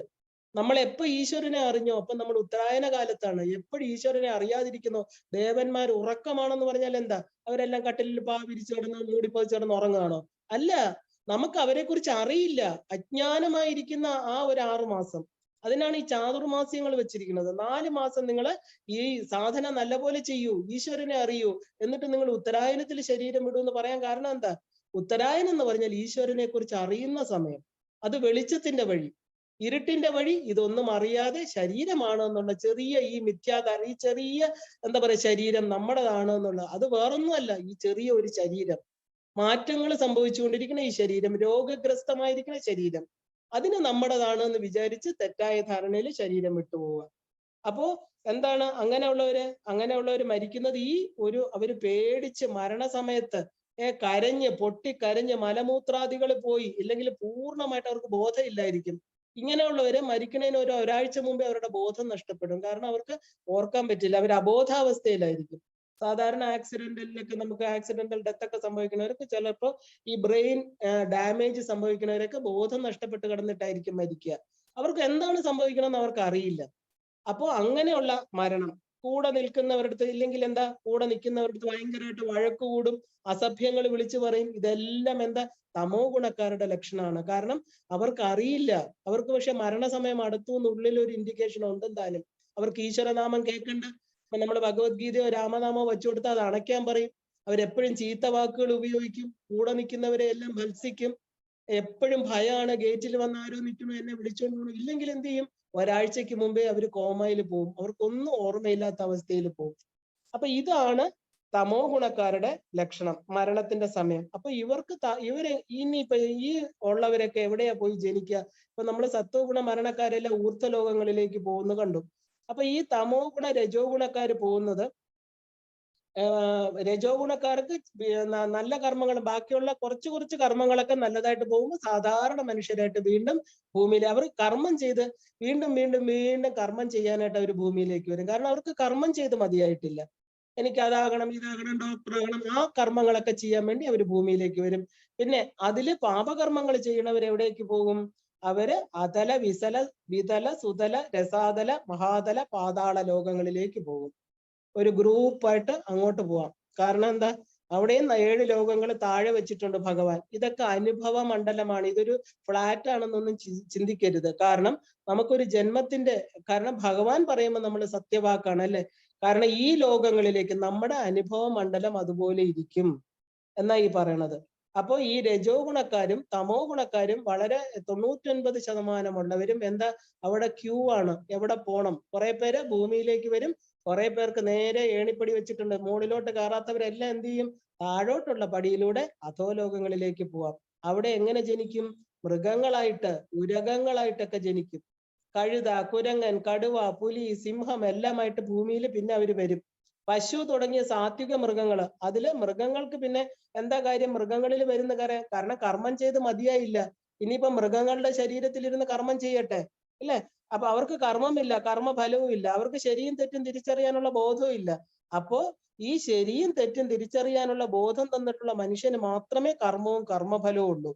അപ്പൊ ആ ബോധം അവൻ ശരിയായിട്ട് ഉപയോഗിക്കുന്നില്ലെങ്കിൽ അവനേക്കാളും ഭാഗ്യഹീനര് വേറെ ഇല്ല എന്നാണ്. കാരണം നമ്മുടെ അഹോ മർത്യജന്മം, ഏറ്റവും പുണ്യമായിരിക്കണം മർത്യജന്മം കിട്ടിയിട്ട് അതിന്റെ ലക്ഷ്യത്തെ അറിഞ്ഞ് ഉപയോഗിക്കാത്തവൻ എന്താ പറയണ അവര്? മഹതോ വിനഷ്ടി, മഹത്തായിട്ടുള്ള നഷ്ടം അവന് സംഭവിച്ചു എന്ന് പറയുന്നു. നമ്മുടെ ശാസ്ത്രങ്ങള്, വേദങ്ങള്, ഉപനിഷത്തുകൾ എല്ലാം പറയുന്നതാണ്. ആജ്ഞവൽക്യൻ പറയണു മൈത്രിയോട്, അങ്ങനെ മനസ്സിലാകാത്ത ഒരു മനുഷ്യൻ എന്താ സംഭവിക്കുക? മഹത്തായിട്ടുള്ള വിനഷ്ടി, നഷ്ടം സംഭവിച്ചു പോയി. ഇനി എന്ത് ചെയ്യണം? ഈ ശരീരം പോയി കഴിഞ്ഞാൽ വീണ്ടും മരണം. അപ്പൊ മൃഗശരീരത്തിൽ നിന്ന് എന്ത് ചെയ്യും? മൃഗശരീരത്തിൽ പോയാൽ പിന്നെ അവിടെ നിന്ന് ഒരു നീണ്ട യാത്രയാണ്. കാരണം നമ്മളെക്കാളും താഴ്ന്ന ഇതിലോട്ട്, അതും ഈശ്വരന്റെ ക്രിയേഷൻ ആണ്, അതിന്റെ ഉള്ളിലും ഈശ്വരനാണ്, അല്ലാന്ന് പറയണില്ല. പക്ഷെ എന്ത് ചെയ്യണം? നമുക്ക് ഈ ബോധം മരണം വരെ ജന്മം എടുക്കണ്ടേ? അപ്പൊ മൃഗജന്മത്തിൽ പോയി കഴിഞ്ഞാൽ ഒരു നീണ്ട യാത്ര. നമുക്ക് എത്രത്തോളം കർമ്മം ചെയ്യണോ, പുല്ല് തിന്നുക, വൈക്കോല് തിന്നുക, ഇല്ലെ മൃഗങ്ങളെ കടിച്ചു കീറി തിന്നുക, എന്തൊക്കെ കർമ്മങ്ങൾ ഇഷ്ടമുണ്ടോ അതൊക്കെ ചെയ്ത് സന്തോഷമായിട്ട് മൃഗത്തിന്റെ ജന്മത്തിൽ ഇങ്ങനെ നടക്കാം. അത് കഴിഞ്ഞ് ഒരു ശരീരത്തിൽ നിന്ന് വേറൊരു ശരീരം. അവിടെ തന്നെ പലതരത്തിലുള്ള മൃഗങ്ങളുണ്ടല്ലോ. ഏത് മൃഗത്തിന്റെ ശരീരത്തിൽ വേണമെങ്കിലും പോയിരിക്കാം. പാമ്പാകാം, മറ്റുള്ളവരോട് വിദ്വേഷം വെച്ച് പുലർത്തുന്നവർക്ക് പാമ്പാകാം, എല്ലാവരെയും കൊത്താം, ഇല്ലെ? പാമ്പ് കൊത്തൊന്നുമല്ല, അതിനെ ഉപദ്രവിക്കാൻ വരുമ്പോ മാത്രമേ അത് കൊത്തുള്ളൂ. അതിന് വിഷമൊന്നുമില്ല, മനുഷ്യന്റെ അത്ര വിഷം ആർക്കും ഇല്ല. അവര് പർപ്പസ്ഫുൾ ആയിട്ട് ഒരു മൃഗങ്ങളും നമ്മളെ ദ്രോഹിക്കില്ല. മനുഷ്യരോ പർപ്പസ്ഫുൾ ആയിട്ട് ആ ദേഷ്യം ഉള്ളിൽ വെച്ചുകൊണ്ട് അവനെ നശിക്കുന്നിടം വരെ നമ്മള് ഇല്ലാതാക്കാൻ ശ്രമിക്കുന്നവരാണ് മനുഷ്യര്. അപ്പൊ ഈ മൃഗജന്മങ്ങളിലൂടെ സഞ്ചരിച്ചവർ എന്ത് ചെയ്യും? കുറെ കാലം അത് കാലത്തിന്റെ ഗണന നമുക്ക് പറയാൻ സാധ്യമല്ല. അതിന്റെ പ്യൂരിഫിക്കേഷൻ അനുസരിച്ചിരിക്കും. അവര് വീണ്ടും എന്ത് ചെയ്യും? മനുഷ്യ ശരീരത്തിലേക്ക് വരും. കാരണം പശുവിലൊക്കെ വന്ന് ജനിച്ചു കഴിഞ്ഞാല് ഇന്ന് പശുവിനെയും കൊന്ന് തിന്നുന്നുണ്ടല്ലേ. അതുകൊണ്ടാണ് ഗോമാംസം ഭക്ഷിക്കുന്നവര് ഉപാസനയ്ക്ക് യോഗ്യരല്ല. ഒരിക്കലും പശുവിന്റെ മാംസം ഭക്ഷിക്കരുത്, ഈ ബീഫ് തിന്നരുത്. കാരണം വേറെ എന്തെല്ലാം ഉണ്ട്. കാരണം പശു ശാപമാണ്, അത് ദേവിയുടെ പൂർണ്ണമായിട്ട് അനുഗ്രഹമുള്ളതാണ് പശു. ആ പശുവിൽ വന്നാല് സാത്വികൻ, ഒരു മനുഷ്യൻ പോലും പശുജന്മം സാത്വികം എന്നാ പറയണത്. അപ്പൊ പുലി, കടുവയൊക്കെ എന്താ? രജോ ഗുണികളാണ്, അല്ലെ? ഭഗവാൻ പറയണു സാത്വിക ഗുണവും കടന്നു പോണം. അതില് നമുക്ക് സ്വർഗം, സാത്വിക ലോകത്ത് സാത്വിക മരണം കിട്ടുന്നവർക്ക് സ്വർഗം കിട്ടും, ഇന്ദ്രലോകം കിട്ടും, ഒക്കെ കിട്ടും. പക്ഷെ അവര് വീണ്ടും ജനിക്കും. അവിടെ പുണ്യം ക്ഷയിക്കുമ്പോൾ വീണ്ടും ആ ഒരു ഭൂമി തലത്തിലേക്ക് വരണം. അപ്പൊ അതുകൊണ്ട് എന്താ വേണം? ഭഗവാൻ പറയണ ഇതൊന്നും പോരാ. കാരണം എന്താ? ഈ 3 ഗുണങ്ങളെ നമ്മൾ അതിക്രമിക്കണം. ജയിലുകളിലെ കുറ്റക്കാര്, കാരണം അവർക്ക് ഈ ഒന്നുമില്ലാത്ത, ഈശ്വര ഭക്തി ഇല്ലാത്തവര്, കാരണം അവരെല്ലാം ഈശ്വരനെ ഭജിക്കുന്ന കാര്യങ്ങൾക്ക് വേണ്ടി മാത്രമാണ്, അല്ലെ? അപ്പൊ ഈ ജയിലിൽ കിടക്കുന്ന കുറ്റവാളികൾ, അവർക്ക് എത്ര പറഞ്ഞാലും അവർക്ക് കുറ്റം ചെയ്തു എന്ന് മനസ്സിലാവില്ല. നമ്മളിനി എത്ര ഈശ്വരനെ കുറിച്ച് പറഞ്ഞാൽ നമുക്ക് കഷ്ടം തോന്നും. അവർക്ക് ഒന്നും മനസ്സിലാവാത്ത പോലെ മിഴിച്ചിരിക്കും. അപ്പൊ അവര് ജസ്റ്റ് മൃഗങ്ങളിൽ നിന്ന് ഇങ്ങോട്ട് ശരീരത്തിലോട്ട് വന്നേ ഉള്ളൂ. ഇനി ശരീരത്തിൽ ഇരുന്ന് തന്നെ എത്ര ജന്മം എടുത്താൽ നമുക്കത് മനസ്സിലാവും? അപ്പൊ ഈ എന്ത് പറഞ്ഞാലും മനസ്സിലാകാതിരിക്കണ മനുഷ്യര്, ഈശ്വരനെ അന്വേഷിക്കാത്തവര്, സത്കർമ്മങ്ങൾ ചെയ്യാത്തവര്, ഇതെല്ലാം അപ്പൊ എന്താ പറയാ, ഈ അനിമൽ ജന്മത്തിൽ നിന്ന്, ഈ ഒരു മൃഗജന്മത്തിൽ നിന്ന് മനുഷ്യ ജന്മത്തിലോട്ട് വന്നവരാണ്. നമ്മൾ പറയില്ലേ, അതൊരു പോത്തിനെ പോലെ, നമ്മൾ മഹിഷാസുരനെയൊക്കെ കണ്ടില്ലേ? മൃഗങ്ങളെ പോലെ അനിമൽ ഇൻസ്റ്റിങ്സ് ആയിരിക്കും മുന്നിട്ട് നിൽക്കുക. കാരണം അവർക്ക് ആ ജന്മഗുണവാസനം ഇമ്മീഡിയറ്റ് തൊട്ട് മുമ്പത്തെ ജന്മം പോത്തോ എരുമയൊക്കെ ആയിരിക്കും. കാരണം അവർക്ക് അതേ അറിയാവൂ. ഇനി അവർ എത്ര ജന്മം എടുത്ത് ഈ ശുദ്ധീകരിക്കണം, അവർക്ക് ഗ്രഹിക്കാൻ സാധിക്കണില്ല. അതാണ് സത്യം. കാരണം നമ്മള് ഈ പറഞ്ഞ പോലെ വിത്ത് പാറപ്പുറത്തിട്ട മുളക്കില്ല, അത് വിത്തിന്റെ കുറ്റമല്ല. കാരണം കൃഷിഭൂമിയിൽ പൊടിക്കും, പക്ഷെ വിത്ത് പാറപ്പുറത്തിട്ട എന്ത് ചെയ്യും? കരിഞ്ഞു പോവും. നല്ല വിത്തായിരിക്കാം, പക്ഷെ പൊടിക്കണമെങ്കിൽ എന്ത് വേണം? അനുകൂല സാഹചര്യങ്ങൾ വേണം. അപ്പൊ നമുക്ക് ഈ പറഞ്ഞ പോത്തിന്റെ ജന്മത്തിൽ നിന്ന് നേരെ നമുക്കൊരു ഋഷിയുടെ മകനായിട്ട് ജനിക്കാൻ പറ്റുമോ? ഒരിക്കലും പറ്റില്ല. അവിടെയും എവല്യൂഷൻ ആവശ്യമാണ്. ഈ കാലത്തിനെയാണ് ഞാൻ പറഞ്ഞു വരുന്നത്. എന്താണ് ഈ എവല്യൂഷൻ? ഈ കാലം എന്താണ്? നമ്മൾ ഈ പറയുന്ന മാസങ്ങളോ ദിവസങ്ങളോ അല്ല, നമ്മുടെ ഉള്ളിൽ വരണ മാറ്റത്തെയാണ് കാലം എന്ന് പറയുന്നത്. അപ്പോ എന്ത് ചെയ്യണം? തെറ്റായ കർമ്മങ്ങൾ ചെയ്ത് അത് ശരിയെന്ന് പറഞ്ഞിട്ട് അന്ധമായിട്ട് വിശ്വസിച്ച് ഈ കലിയുഗത്തില് തമോ ഗുണങ്ങളില് അല്ലെങ്കിൽ രജോ ഗുണങ്ങളിലൊക്കെ കുരുങ്ങി 99% ആൾക്കാരും ജീവിക്കണു. കലിയുഗത്തിന്റെ പ്രത്യേകത അതാണ്. അപ്പോ ഈ ക്ഷേത്രത്തിൽ പോകുമ്പോൾ ഒരു ചടങ്ങ് പോലെ. എന്നാ വിശ്വാസം കൊണ്ടാണോ പോണോന്ന് ചോദിച്ചാൽ അതും അറിയില്ല. എല്ലാരും പോണു, ഞാനും പോണു. അവിടെ ചെന്ന് ഒരു കറക്കം കറങ്ങുക, അതിനകത്തിരിക്കുന്ന ആരെയോ തൊഴുക, അവര് തിരിച്ചു വരണു. കാരണം എല്ലാരും ചെയ്യണു, കൊച്ചിലെ പഠിപ്പിച്ച് ചെയ്യണു. ഇപ്പൊ പൂജ, യജ്ഞം, ഹോമം ഒക്കെ തൊഴിലാക്കിക്കൊണ്ട് നടക്കണം അല്ലേ? കാരണം അവരോട് ചോദിച്ചാൽ ഞാൻ എന്റെ ഉപജീവന മാർഗമാണ് എന്ന് അവര് പറയണു. കാരണം അവർക്ക് വിശ്വാസമുണ്ടോ ഈശ്വരനെ? അവര് പറയണ എന്തോ കണ്ടിട്ടില്ല. എല്ലാരും പറയണു എനിക്ക് ജീവിക്കണ്ടേ, ഞാൻ ബ്രാഹ്മണ സമുദായത്തിൽ ജനിച്ചു, പൂണൂലിട്ടു, ഞാൻ ഈ കർമ്മം ചെയ്യണു, എന്റെ ഉപജീവന മാർഗമാണ്. അങ്ങനെ ഈശ്വര പൂജ പോലും ഉപജീവനമാർക്കുന്ന ഒരു കാലഘട്ടമാണ് കലിയുഗം എന്ന് പറയുന്നത്. ഇപ്പൊ രജോ തമോ ഗുണങ്ങളാണ് ഇതിന് കാരണം. അപ്പൊ ഈ 3 ഗുണങ്ങളെ അതിക്രമിച്ചവന് എപ്പോ മരിച്ചാലും കുഴപ്പമില്ല. ഇങ്ങനെ 3 ഗുണമുണ്ടെന്നും അതിനെ അതിക്രമിക്കാൻ സാധിക്കുമെന്നും അറിഞ്ഞ ഒരു വ്യക്തി. അതുകൊണ്ടാണ് ജ്ഞാനത്തിന് ഇത്രയും പ്രാധാന്യം കൊടുക്കുന്നത്. ഇത് അറിഞ്ഞ ഒരു വ്യക്തിക്ക് എന്താണ്, നമുക്ക് അതിന് ഈ ഗുണങ്ങളുണ്ട്, ഞാൻ ഒരു തുരീയാവസ്ഥയിൽ എനിക്ക് പോകാൻ സാധിക്കും, എന്റെ ഈശ്വരൻ എന്ന് പറയുന്നത് ആ ബോധതലം എനിക്കുണ്ട് എന്ന് അറിഞ്ഞു കഴിയുമ്പോൾ അവനെ എന്താ, ഈ അഥവാ ഇനി എന്തെങ്കിലും തെറ്റുകുറ്റങ്ങൾ വന്നാൽ പോലും എപ്പോ മരിച്ചാലും കുഴപ്പമില്ല എന്ന് പറയണു. ഭഗവാൻ പറയണു അവർക്ക് സ്വർഗം, അപവർഗം, മോക്ഷം ഒന്നും അവരെ ബാധിക്കുന്നില്ല. കാരണം ഇപ്പൊ ഗജേന്ദ്രൻ എന്ന് പറയുന്ന ആനയുടേത് നമ്മള് ശരീരത്തിൽ ഇരുന്നിട്ടായിരുന്നു ഗജേന്ദ്രൻ. ഗജേന്ദ്രൻ ആരായിരുന്നു? ഭയങ്കര ഏറ്റവും വലിയ വിഷ്ണു ഉപാസകനായിരുന്നു. അദ്ദേഹത്തിന്റെ കർമ്മങ്ങൾ കൊണ്ടാണ് ഈ ഗന്ധർവൻ ഈ പറഞ്ഞ ആനയുടെ ശരീരം എടുത്തത്. പക്ഷെ അവസാനം മരണസമയത്ത് എന്തുണ്ടായി? ആനയ്ക്ക് പോലും ഭഗവാൻ ഓർമ്മ കൊടുത്തു. കാരണം ഭഗവാനെ വിളിച്ച് കരഞ്ഞു. മുതല കാലി പിടിച്ചപ്പോ തന്റെ ശരീരബലം ഒന്നും അല്ല എന്ന് കണ്ട് ഈശ്വരനെ വിളിച്ച് കരഞ്ഞപ്പോ അദ്ദേഹത്തിന്റെ പൂർവ്വജന്മ ഓർമ്മകള് ഭഗവാൻ തന്നെ സ്മൃതി രൂപത്തിൽ ഇന്ന് ആനയ്ക്ക് കൊടുത്തു. അപ്പൊ ആന എന്ത് ചെയ്തു? ഉടനെ തന്നെ താമരപുഷ്പം പറിച്ച് ഭഗവാന് നിവേദിക്കുകയാണ്. ആ ഭഗവാനെ എടുത്ത് വിളിച്ചു കരഞ്ഞു. ഗജേന്ദ്ര മോക്ഷം കേട്ടാൽ അറിയാം, ഈ ശരീരങ്ങളിലൂടെ കടന്നുപോയി എന്നെ ഇനി രക്ഷിക്കൂ ഭഗവാനെ എന്ന് വിളിച്ചിട്ടാണ്. ഗജേന്ദ്ര മോക്ഷത്തിലെ ഒരു ആനയ്ക്ക് ഇത്രയും പറയാൻ സാധിക്കുമെങ്കില് അപ്പൊ ഭക്തി കൊണ്ട്, കാരണം ഞാനിതൊക്കെ മറന്നുപോയി, അതിന്റെ അനുഭവം എനിക്ക് കിട്ടി എന്ന് പറഞ്ഞ് അദ്ദേഹം ക്ഷമയാചിക്കുകയാണ്. അപ്പൊ ഭഗവാൻ എന്ത് ചെയ്തു? ഭക്തവത്സലനാണ് അല്ലെ? അദ്ദേഹം ലക്ഷ്മി സമേതനായിട്ട് ഗരുഡന്റെ പുറത്ത് വന്ന് സുദർശന ചക്രം കൊണ്ട് ആ ഒരു മുതലെ കൊല്ലുകയാണ്. സുദർശനം തൊട്ടപ്പോ തന്നെ എന്തായി? അദ്ദേഹത്തിന്റെ പൂർവ്വജന്മ വാസനകളെല്ലാം പോയി, അദ്ദേഹം ശുദ്ധമായി. സുദർശനം എന്താണ്? ക്ലാരിറ്റി ഓഫ് വിഷൻ കിട്ടി. എന്താണ് ഈ പ്രാപഞ്ചിക ജീവിതം, എന്താണ് ഞാൻ ചെയ്ത തെറ്റായിട്ടുള്ള കർമ്മങ്ങൾ, അതിൽ നിന്ന് ഗജേന്ദ്രന് മോക്ഷം. അതാണ് ഗജേന്ദ്ര മോക്ഷം. ഭഗവാൻ വന്നിട്ടുണ്ടെങ്കിൽ പിന്നെ അവിടെ മോക്ഷമാണ്, പിന്നെ ജന്മമില്ല. അപ്പൊ ഭക്തിയില് ഈ 3 ഗുണങ്ങളും നമ്മളെ ബാധിക്കില്ല. എന്ത് വേണം? നമ്മുടെ ഇഷ്ടദേവതയോട് അകൈതവമായിരിക്കണം, ഒന്നിനും വേണ്ടിയിട്ടല്ല. അമ്മയെ കിട്ടിക്കഴിഞ്ഞാൽ പിന്നെ അമ്മയോടെ നമ്മൾ സ്നേഹിക്കണം. അതിനെയാണ് ഭക്തി. ഭക്തിയിലൂടെ, കർമ്മയോഗത്തിലൂടെ ജ്ഞാനയോഗത്തിൽ എത്തിച്ചേരണവർക്ക് ഈ പറയണതൊന്നും ബാധകമല്ല. ആധ്യാത്മിക ചിന്തയും ഭക്തിയും ഉള്ളവർക്ക് ത്രിഗുണങ്ങളില്ല. ഇനി അഥവാ അവർക്ക് ദേഷ്യമോ ഈ പറഞ്ഞ തമോ ഗുണമോ ഒക്കെ ഉണ്ടെങ്കിൽ, കാരണം ഇത് ഏത് അവസ്ഥയിലെത്തിയവരെയാ പറയണത്? കാരണം ആ തലം നല്ലവണ്ണം ഉറച്ചവർക്ക്. അല്ല ഇപ്പൊ കേറി ഇപ്പോഴും നമ്മൾ ദേവിയെ ഉപാസിക്കുന്നത് കുറച്ച് കാര്യങ്ങൾക്ക് വേണ്ടിയിട്ടാണെങ്കിൽ അവരുടെ കാര്യം അല്ല പറയണത്. ഒരു വൻമരം പോലെ എല്ലാം ഈശ്വരിയാണ്, ഈ അമ്മയാണ്, ജഗദംബികയാണ്. ഈ മരത്തിന്റെ താഴെ നിൽക്കണ എനിക്ക്, ഞാൻ ഈ ശരീരം അല്ല, ഈ വൻമരം എന്റെ അമ്മയാണ്, ഈ പ്രപഞ്ചരൂപിണിയാണ്, ഈ പഞ്ചഭൂതങ്ങൾ അമ്മയാണ്, എന്റെ ആത്മാവ് അമ്മയാണെന്ന് ഉറച്ച ഒരാൾക്ക് ഈ ത്രിഗുണങ്ങൾ അവരെ ബാധിക്കുന്നേ ഇല്ല. നമ്മള് മരണത്തില് അവര് മരിച്ചാൽ നമ്മൾ കണ്ണുനീരൊഴുക്കണ്ട. കാരണം എന്താ? അവർക്ക് ഗുണങ്ങളുടെ അടിസ്ഥാനത്തിലായിരിക്കില്ല അവരുടെ ജന്മം. അവരെ രക്ഷിക്കാനായിട്ട് അമ്മയുടെ കൈകള് സദാ ജാഗരൂകരായിട്ട് അമ്മയുടെ ശക്തി ദേവതകൾ ഉണ്ടാകും. ഏത് ഈശ്വരനെ, ഗണേശനെ സ്മരിക്കുന്നോ, ഇനി ഇഷ്ടദേവത വിഷ്ണുവാണോ ശിവനാണോ, അവരുടെ പാർഷദന്മാര്. നമ്മുടെ കണ്ണില് നമ്മൾ എന്ത് രൂപം കൊടുത്താണോ, ഈ ഈശ്വരന് ഒരു രൂപവും ഇല്ല.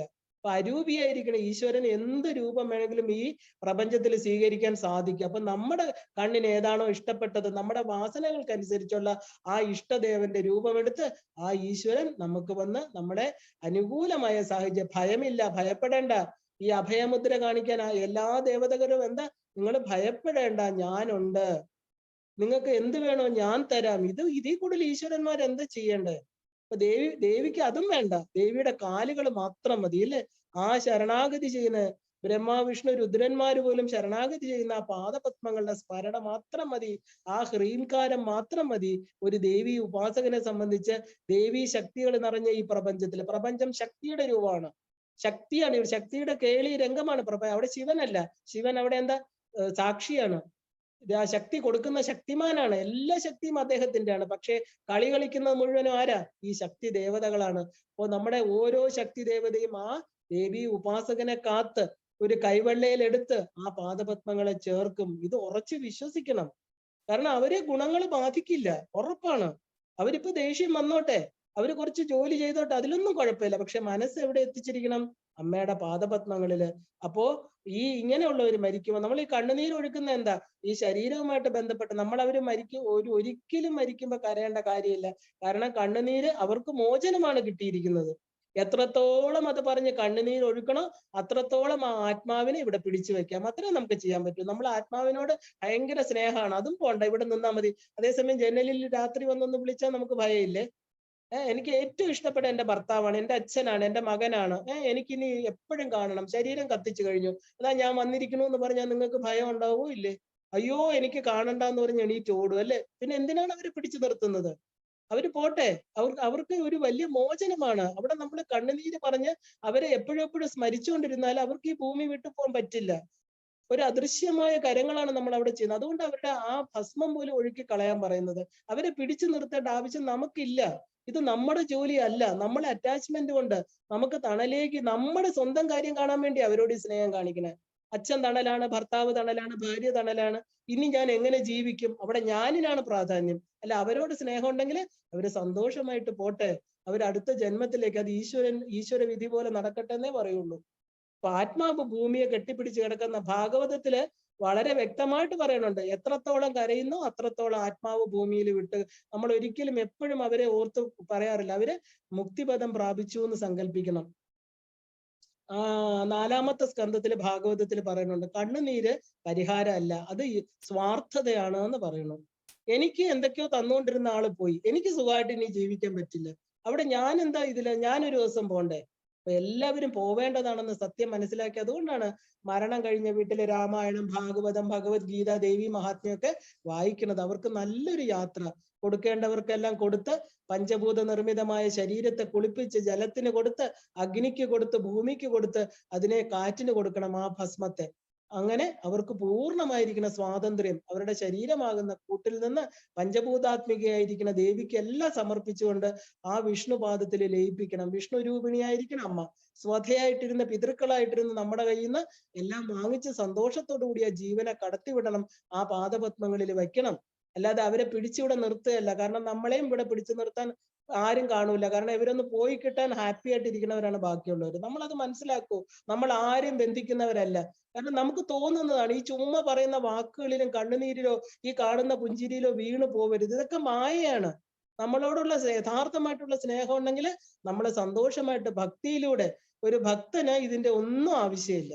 സന്തോഷമായിട്ട് ഈ ത്രിഗുണങ്ങളെ അതിക്രമിച്ചവൻ ആ ജീവന് മുകളിലേക്ക് ഉയരാം. അപ്പൊ ഇനി എന്താ വേണ്ടത്? ഇത് ഇത്രയും മരണത്തിന്റെ ഇത്രയും കാര്യം പറയാൻ കാരണം എന്താ? ഇനി നമുക്ക് കാലം എന്ന് പറയുന്നത് നമ്മളെ ഈ ഉപാസനാ മാർഗത്തില് ആ ശിവതത്വം എങ്ങനെയാണ് നമ്മൾ ബോധിക്കേണ്ടത്? നമുക്കറിയാം, എന്താ പറയാ, ഋഷിമുനിമാരുടെ സംഘം കൊണ്ട് നമ്മ വളരെ പ്രധാനപ്പെട്ട, വളരെ പ്രശസ്തമായിരിക്കുന്ന ആ ഒരു ശ്ലോകം നിങ്ങൾ എല്ലാവരും കേട്ടിട്ടുണ്ട്. സത്സംഗത്വേ നിസ്സംഗത്വം, നിസ്സംഗത്വേ നിർമോഹത്വം, നിർമോഹത്തെ നിശ്ചലതത്വം, നിശ്ചലതത്വേ ജീവൻ മുക്തി. എന്താ അത്? ഋഷിമുനിമാരുടെ സംഘം കൊണ്ട് എനിക്ക് നോൺ അറ്റാച്ച്മെന്റ് ഉണ്ടാകണു. ആ നോൺ അറ്റാച്ച്മെന്റ് മമത്വം, അതിലൂടെ എനിക്ക് ഡില്യൂഷൻ അഥവാ മിഥ്യാധാരണ ഇല്ലാതാകണു. അപ്പൊ എനിക്ക് മിഥ്യാധാരണകളൊന്നുമില്ല, എന്റെ ആവരണം മാറ്റപ്പെടുന്നു. അത് എനിക്ക് ആത്മജ്ഞാനത്തെ പ്രകാശിപ്പിക്കണം. ഇത് മാത്രമാണ് ജീവൻ മുക്ത അവസ്ഥയിലേക്ക് ഈ ശരീരത്തിൽ ഇരുന്നുകൊണ്ട് നമുക്ക് ചെയ്യാൻ സാധിക്കുന്നത്. അപ്പോ ഈ ശരീരത്തിൽ ഇരുന്നു കൊണ്ട് തന്നെ ചെയ്യണം. അല്ലാതെ നമുക്ക് ബാങ്ക് ഡെപ്പോസിറ്റ് ഒന്നും ശരീരത്തിൽ ഇരുന്നുകൊണ്ട് ചെയ്യണം. അല്ലാതെ നമ്മൾ നേരിട്ട് പൈസ എന്ത് ചെയ്യണം? ഇപ്പൊ ഗൂഗിൾ പേ വഴി ചെയ്യാം അല്ലെ, ബാങ്കിൽ കൊണ്ടിടുന്ന പോലെ ഈ ശരീരത്തിൽ ഇരുന്നുകൊണ്ട് നമ്മുടെ ഡെപ്പോസിറ്റ് കൂട്ടണം, പുണ്യം കൂട്ടണം. അതിനെന്ത് വേണം? സത്സംഗങ്ങൾ വേണം. സത്തുമായിട്ട് സംഘം ചെയ്യണം. ഈ സത്തിനെ നമുക്ക് കാണിച്ചു തരുന്നവരുമായിട്ട് ബന്ധപ്പെടണം. സത്തുക്കളുമായിട്ട് ബന്ധം വെക്കണം, അവരുമായിട്ട് കൂട്ടുവെക്കണം. നമുക്ക് ഈശ്വരനെ കുറിച്ച് പറഞ്ഞു തരുന്നവരെ സ്വീകരിക്കണം. നമ്മുടെ ഗുരുപരമ്പരയെ ബഹുമാനിക്കണം. നമ്മളിത് കേൾക്കുന്നത് സത്യമാണോ എന്ന് മനസ്സിലാക്കണം. അത് കേട്ട് കഴിഞ്ഞിട്ട് വീണ്ടും നമ്മൾ മായയിലോട്ട് പോകരുത്. സത്യത്തെ പറഞ്ഞു തരുന്നവർ എന്തിനാ? നമുക്ക് സത്യത്തെ കാണിച്ചു തരുന്നവരാണ് എന്ന് മനസ്സിലാക്കണം. നമുക്കൊരു കൈത്തിരി കൊളുത്തി തരുന്നവരെ നമ്മൾ നിന്ദിക്കരുത്. കാരണം പ്രകാശത്തിലേക്ക് നയിക്കുന്നവരെ അവരാണ് യഥാർത്ഥ നമ്മുടെ ബന്ധുക്കള്. അവർക്ക് മാത്രമേ നമ്മളോട് സ്നേഹമുള്ളൂ. അപ്പോ ഈ സമുദ്രത്തില് നമുക്കറിയാം പർവ്വതങ്ങളുടെ അത്രയും വലിപ്പമുള്ള തിരകളുണ്ട് ഇല്ലേ? അതിന്റെ ചെറിയ തിരകളുണ്ട്, അതിലും ചെറിയ തിരകളുണ്ട്. പിന്നെയോ ചെറിയ കുമിളകള്, തീരത്തോട് അടുക്കുമ്പോ ചെറിയ കുമിളകൾ കാണും. ഇതിന്റെ എല്ലാം കാരണം എന്താണ്? കാരണം എന്ന് പറഞ്ഞാൽ അതിന്റെ പുറകില് ഈ സമുദ്രമാണ്, സമുദ്രത്തിലെ ജലമാണ്. പക്ഷെ നമ്മൾ കാണുന്നത് വലിയ തിരകള്, ചെറിയ തിരകള്, അതിലും ചെറിയ തിരകള്, പിന്നെ കുമിളകള്. അപ്പൊ ഈ സമുദ്രത്തിലെ ജലമാണ് പല രീതിയിൽ നമ്മുടെ മുമ്പില് പ്രകടമാകുന്നത്. സമുദ്രത്തിന്റെ ഒരറ്റം എന്ന് പറയുന്നത് എന്താ? ഈ ചെറിയ കുമിളകള്. സമുദ്രത്തിന്റെ മറ്റേ അറ്റം എന്ന് പറയുന്നത് ഏറ്റവും മഹത്തായിരിക്കുന്ന വലിയ തിരമാലകള്. അപ്പൊ ഇത് രണ്ടും ഒന്നിന്റെ രണ്ട് അറ്റങ്ങളാണ്. കാരണം ഇതിന് ഈ അഗാധമായിരിക്കുന്ന ശാന്തമായിരിക്കുന്ന ഒരു അടിത്തട്ടുമുണ്ട് സമുദ്രത്തിന്. അത് നമുക്ക് കാണാൻ പറ്റില്ല. അത് നമ്മൾ അന്തർവാഹിനിയിലൊക്കെ പോയാൽ മാത്രമേ കാണാൻ പറ്റൂ. അപ്പോ ഈ മൂന്ന് തലങ്ങൾ നമ്മൾ ഈ സമുദ്രത്തെ എങ്ങനെയാണ് കാണുന്നത്? കാരണം ഈ വലിയ തിരമാലകളെ കാണുന്നു, നമ്മൾ ചെറിയ തിരമാല ഈ കുമിളകളും കാണും. പക്ഷെ ഇതെല്ലാം സമുദ്രത്തിന്റെ ജലത്തിന്റെ മാറ്റങ്ങളാണ് എന്ന് നമ്മൾ മനസ്സിലാക്കണം. അതുപോലെ ഈ സമുദ്രം എന്ന് പറയുന്നത് ആ ജലം ഇതെല്ലാമായിട്ട് കണക്ട് ചെയ്തിരിക്കുക. അതുപോലെ ആ ഇൻഫിനിറ്റ് ആയിരിക്കുന്ന ഓഷ്യൻ ഓഫ് എനർജി, എന്താ ശിവതത്വം എന്ന് പറയുന്നത്? പൂർണ്ണമായിരിക്കുന്ന എനർജി തലം. പക്ഷെ അത് പ്രകടമായിട്ടുണ്ടോ? ഇല്ല. അതിനെയാണ് നമ്മൾ ആ സത്ത എന്ന് പറയുന്നത്. പൂർണ്ണമായിരിക്കുന്ന ചിത്താകാതിരിക്കുന്ന, ചിത്തെന്ന് പറഞ്ഞാൽ അത് പ്രവഹിച്ച് അതിന് എനർജി വന്നു കഴിയുമ്പോഴത്തേക്ക് അതിന് ചിത്തെന്ന് പറയുന്നത്. ഈ സത്തെന്ന് പറയുന്നത് എന്താ? ആ പൂർണ്ണമായിരിക്കുന്ന ഓഷ്യൻ എന്ന് പറഞ്ഞാൽ ആ എന്താ പറയാ സമുദ്രം, ആ സത്താകുന്ന ഒരു വലിയ സമുദ്രം. അതിനെയാണ് എനർജി ഓഫ് ഓഷ്യൻ എന്ന് പറയുന്നത്. അത് നമ്മുടെ എല്ലാവരുടെയും ജന്മാവകാശമാണ്. ഇവിടെ ഒരു പുഴുവിന്റെയും ഏറ്റവും വലിയ ആനയുടെയും മനുഷ്യന്റെയും എല്ലാം എന്താണ്?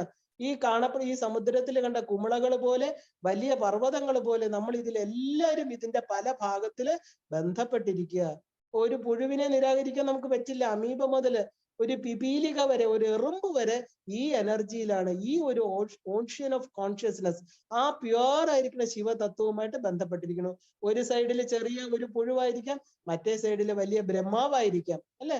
അപ്പൊ എല്ലാവരും ഇതുമായിട്ട് ബന്ധപ്പെട്ട, അപ്പൊ നമ്മുടെ ബർത്ത് റൈറ്റ് ആണ് ഈ എനർജി. നമ്മുടെ ഈ ഭൂമിയിലോട്ട് വരണമെങ്കിൽ ഈ എനർജി നമ്മുടെ ബർത്ത് റൈറ്റ് എന്ന് പറഞ്ഞാൽ എന്താ? നമുക്ക് കിട്ടിയാലേ ഇവിടെ വരാൻ പറ്റുള്ളൂ. അപ്പൊ എല്ലാ ജീവജാലങ്ങളെയും ജന്മാവകാശമാണ് എനർജി എന്ന് പറയുന്നത്. അപ്പൊ ഇവിടെ എവിടെയൊക്കെ ജീവന്റെ തുടുപ്പുണ്ടോ അവിടെയൊക്കെ ഈ എനർജിയാണ്. അപ്പൊ സ്വാമി വിവേകാനന്ദൻ പറയാറുണ്ട്, where there is life the store house of infinite energy is behind it. എവിടെ നമ്മൾ ജീവന്റെ തുടുപ്പ് കാണണോ അവിടെ ഈ വലിയ സ്റ്റോർ ഹൗസ്, ഇവിടെ ശിവനെ കണ്ടോളണം. അദ്ദേഹത്തിന്റെ ആ ഒരു ശക്തിയാണ് ഇതിന്റെ പുറകിലെന്ന് കാണണം. ഇപ്പൊ നമ്മളൊരു ഫംഗസ് ആയിട്ട്, ഒരു മൈക്രോസ്കോപ്പിക് ബബിൾ ആയിട്ട് ഒരു മുതല് ഈ വലിയ ഏറ്റവും വലിയത് വരെയുള്ള എല്ലാ എനർജി, കാരണം എനർജി ഉള്ള വസ്തുക്കളെല്ലാം തന്നെ, ചരങ്ങളും അചരങ്ങളും എല്ലാം തന്നെ ഈ സ്റ്റോർ ഹൗസിൽ ബന്ധിച്ചിട്ടുണ്ട്. അത് പതുക്കെ പതുക്കെ എന്താണ്? ക്രമമായിട്ട് മാറിക്കൊണ്ടിരിക്കുന്നു അതിന്റെ രൂപത്തിൽ. അത്രേ ഉള്ളൂ. കാരണം നാമരൂപങ്ങൾക്ക് മാറ്റമുണ്ട്, പുറകിലെ ശക്തി ഒന്ന് തന്നെയാണ്. അത് ചെടിയായിട്ട്, മൃഗങ്ങളായിട്ട്, മനുഷ്യനായിട്ട്, അവസാനം ഈശ്വരനായിട്ട്. ഈശ്വരൻ എന്ന് പറഞ്ഞാൽ എന്താ? Consciousness without attributes. യാതൊരു എന്താ പറയാ ആട്രിബ്യൂട്ട്സും ഇല്ലാത്ത നിശ്ചലമായിരിക്കുന്ന ആ പരബ്രഹ്മ സ്വരൂപം വരെ ഉള്ള എല്ലാ എനർജിയും ഇത് ഒന്നാണ്. ഇത് നടക്കുന്നത് എന്താ? ഈ മാറ്റങ്ങൾ സംഭവിക്കുന്നത്, അതായത് ഇപ്പൊ നമ്മൾ കണ്ടില്ലേ, ഈ ഒരു ചെടി, മൃഗങ്ങള്, മനുഷ്യൻ, ഈ മാറ്റങ്ങൾ എങ്ങനെ സംഭവിക്കണം? അതുകൊണ്ടാണ് നമ്മൾ ആദ്യം മരണത്തെ കണ്ടത്. അപ്പൊ ഈ മാറ്റങ്ങൾ സംഭവിക്കണം. ഒരു ശരീരം ഉപേക്ഷിച്ചിട്ട് അടുത്ത ശരീരം എടുക്കണം, അല്ലെ? അപ്പൊ കോടാനുകോടി വർഷങ്ങളിലൂടെ ആണെന്ന് പറയണു. അപ്പൊ മില്യൺസ് ഓഫ് ഇയേഴ്സ്. അപ്പൊ നമ്മൾ വാട്ട് ഈസ് ടൈം എന്ന് ചോദിക്കും. ഈ മില്യൺസ് ഓഫ് ഇയേഴ്സ് എന്ന് പറയുന്ന ടൈം എന്താണ്? ടൈം എന്നാല് ഇൻക്രീസ് ഓഫ് സ്പീഡ് അല്ലെങ്കിൽ ഇൻക്രീസ് ഓഫ് സ്ട്രഗിൾ എന്നാണ് അർത്ഥം. അപ്പൊ ഇത് ഈ ടൈം, അതായത് കാലപ്രവാഹത്തിലെ ഒരു ബ്രിഡ്ജാണ് പാലം എന്ന് പറയുന്നത്. കാരണം ഈ നമ്മുടെ സ്ട്രഗിള്, നമ്മൾ ഒന്നിൽ നിന്ന് വേറൊന്നിലേക്ക് പോകുന്നതിനെയാണ് നമ്മൾ സ്ട്രഗിൾ എന്ന് പറയുന്നത്, അല്ലെ? ഒന്ന് വേറൊന്നായിട്ട് തീരണം.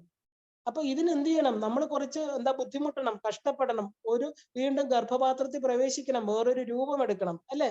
അപ്പൊ ഇത് നേടാനായിട്ട് വളരെ കാലം എടുക്കാം. ആ കാലത്തിന്റെ ഗണന നമ്മുടെ ബുദ്ധിക്ക് ചേരുന്നതല്ല. ഇപ്പൊ കോടാനുകോടി വർഷങ്ങൾ എന്ന് പറയുന്ന കാലം അല്ലെ. പക്ഷെ ഈ കാലത്തെ ചെറുതാക്കാനും വലുതാക്കാനും ഒരു യോഗിക്ക് പറ്റുന്ന ഇതറിഞ്ഞ നമ്മുടെ നമ്മുടെ എന്താ പറയാ ഋഷിമുനിമാർ അല്ലെങ്കിൽ യോഗികൾ പറയണോ, വിവേകാനന്ദ സ്വാമിജി പറയണോ, നമുക്കതിനെ ചെറുതാക്കാം വലുതാക്കാം. ഈ കാലത്തിന്റെ വിസ്തീർണം എന്ന് പറയുന്നത് നമ്മുടെ കൈപ്പിടിയിലാണ്. നമുക്കത് സാധിക്കും. ഇതിനുള്ള വഴിയാണ് ഇന്റൻസിറ്റി ഓഫ് ആക്ഷൻ അഥവാ സെൽഫ് എഫേർട്ട് എന്ന് പറയുന്നത്. നമ്മളൊരു എന്താ പറയാ സെൽഫായിട്ട് നമ്മളൊരു മോട്ടിവേഷനോടുകൂടി, അതാണ് അദ്ദേഹം പറഞ്ഞത് എന്താണ്, ഉത്തിഷ്ഠത ജാഗ്രത പ്രാപ്യവരാ നിബോധത. ഉണരൂ, എഴുന്നേൽക്കൂ, അത് കിട്ടുന്നിടം വരെ അതിനു വേണ്ടി പ്രവർത്തിക്കൂ. അദ്ദേഹം അതുകൊണ്ടാണ് അത് ഇത്രയും യുവാക്കളെ അദ്ദേഹം മോട്ടിവേറ്റ് ചെയ്തത്. ഇവിടെ ഒരു സെൽഫ് എഫേർട്ട് കൊണ്ട് മാത്രമേ കാലത്തിന്റെ ദൈർഘ്യം കുറയ്ക്കാൻ സാധിക്കുള്ളൂ. കാരണം ഒരു മനുഷ്യൻ വളരെ പതുക്കെ ഈ ടോട്ടാലിറ്റിയിൽ ഇരിക്കുന്ന എനർജി മാസിൽ നിന്ന് ആ ഒരു ഇൻഫിനിറ്റ് മാസിൽ നിന്ന്, അതായത് ഈ പ്രപഞ്ചത്തിലേക്കുള്ളത്, ഇത് വളരെ ശ്രദ്ധിച്ച് മനസ്സിലാക്കണം. കാരണം ഈ ശിവചൈതന്യം നമ്മൾ ഇന്നലെ കണ്ടു, ബ്രഹ്മരന്ധ്രം എന്ന് പറയുന്ന ചെറിയൊരു ബിന്ദുവിലൂടെയാണ് ഈ പ്രാപഞ്ചിക ദശയിലേക്ക് വരുന്നതെന്ന്. അപ്പൊ ഈ മുഴുവനും ആ ഒരു ഇൻഫിനിറ്റ് വരുന്നുണ്ടോ നമുക്കറിയില്ല. കാരണം ഇതൊന്നും നമ്മുടെ ബോധതലത്തില് നമുക്ക് ചിന്തിക്കാൻ പറ്റില്ല, മനസ്സിനപ്പുറത്തുള്ളതാണ്. പക്ഷേ ഋഷിമുനിമാര് പറയണു അതിന്റെ ഒന്നിലൊന്ന് അത്യധിഷ്ഠ ദശാങ്കുലം, അതിന്റെ 10-1 ഭാഗമാണ് ഈ നാമപ്രപഞ്ചമായിട്ട്, ഈ പറയുന്ന ശബ്ദനാമ പ്രപഞ്ചമായിട്ട് പുറത്തേക്ക്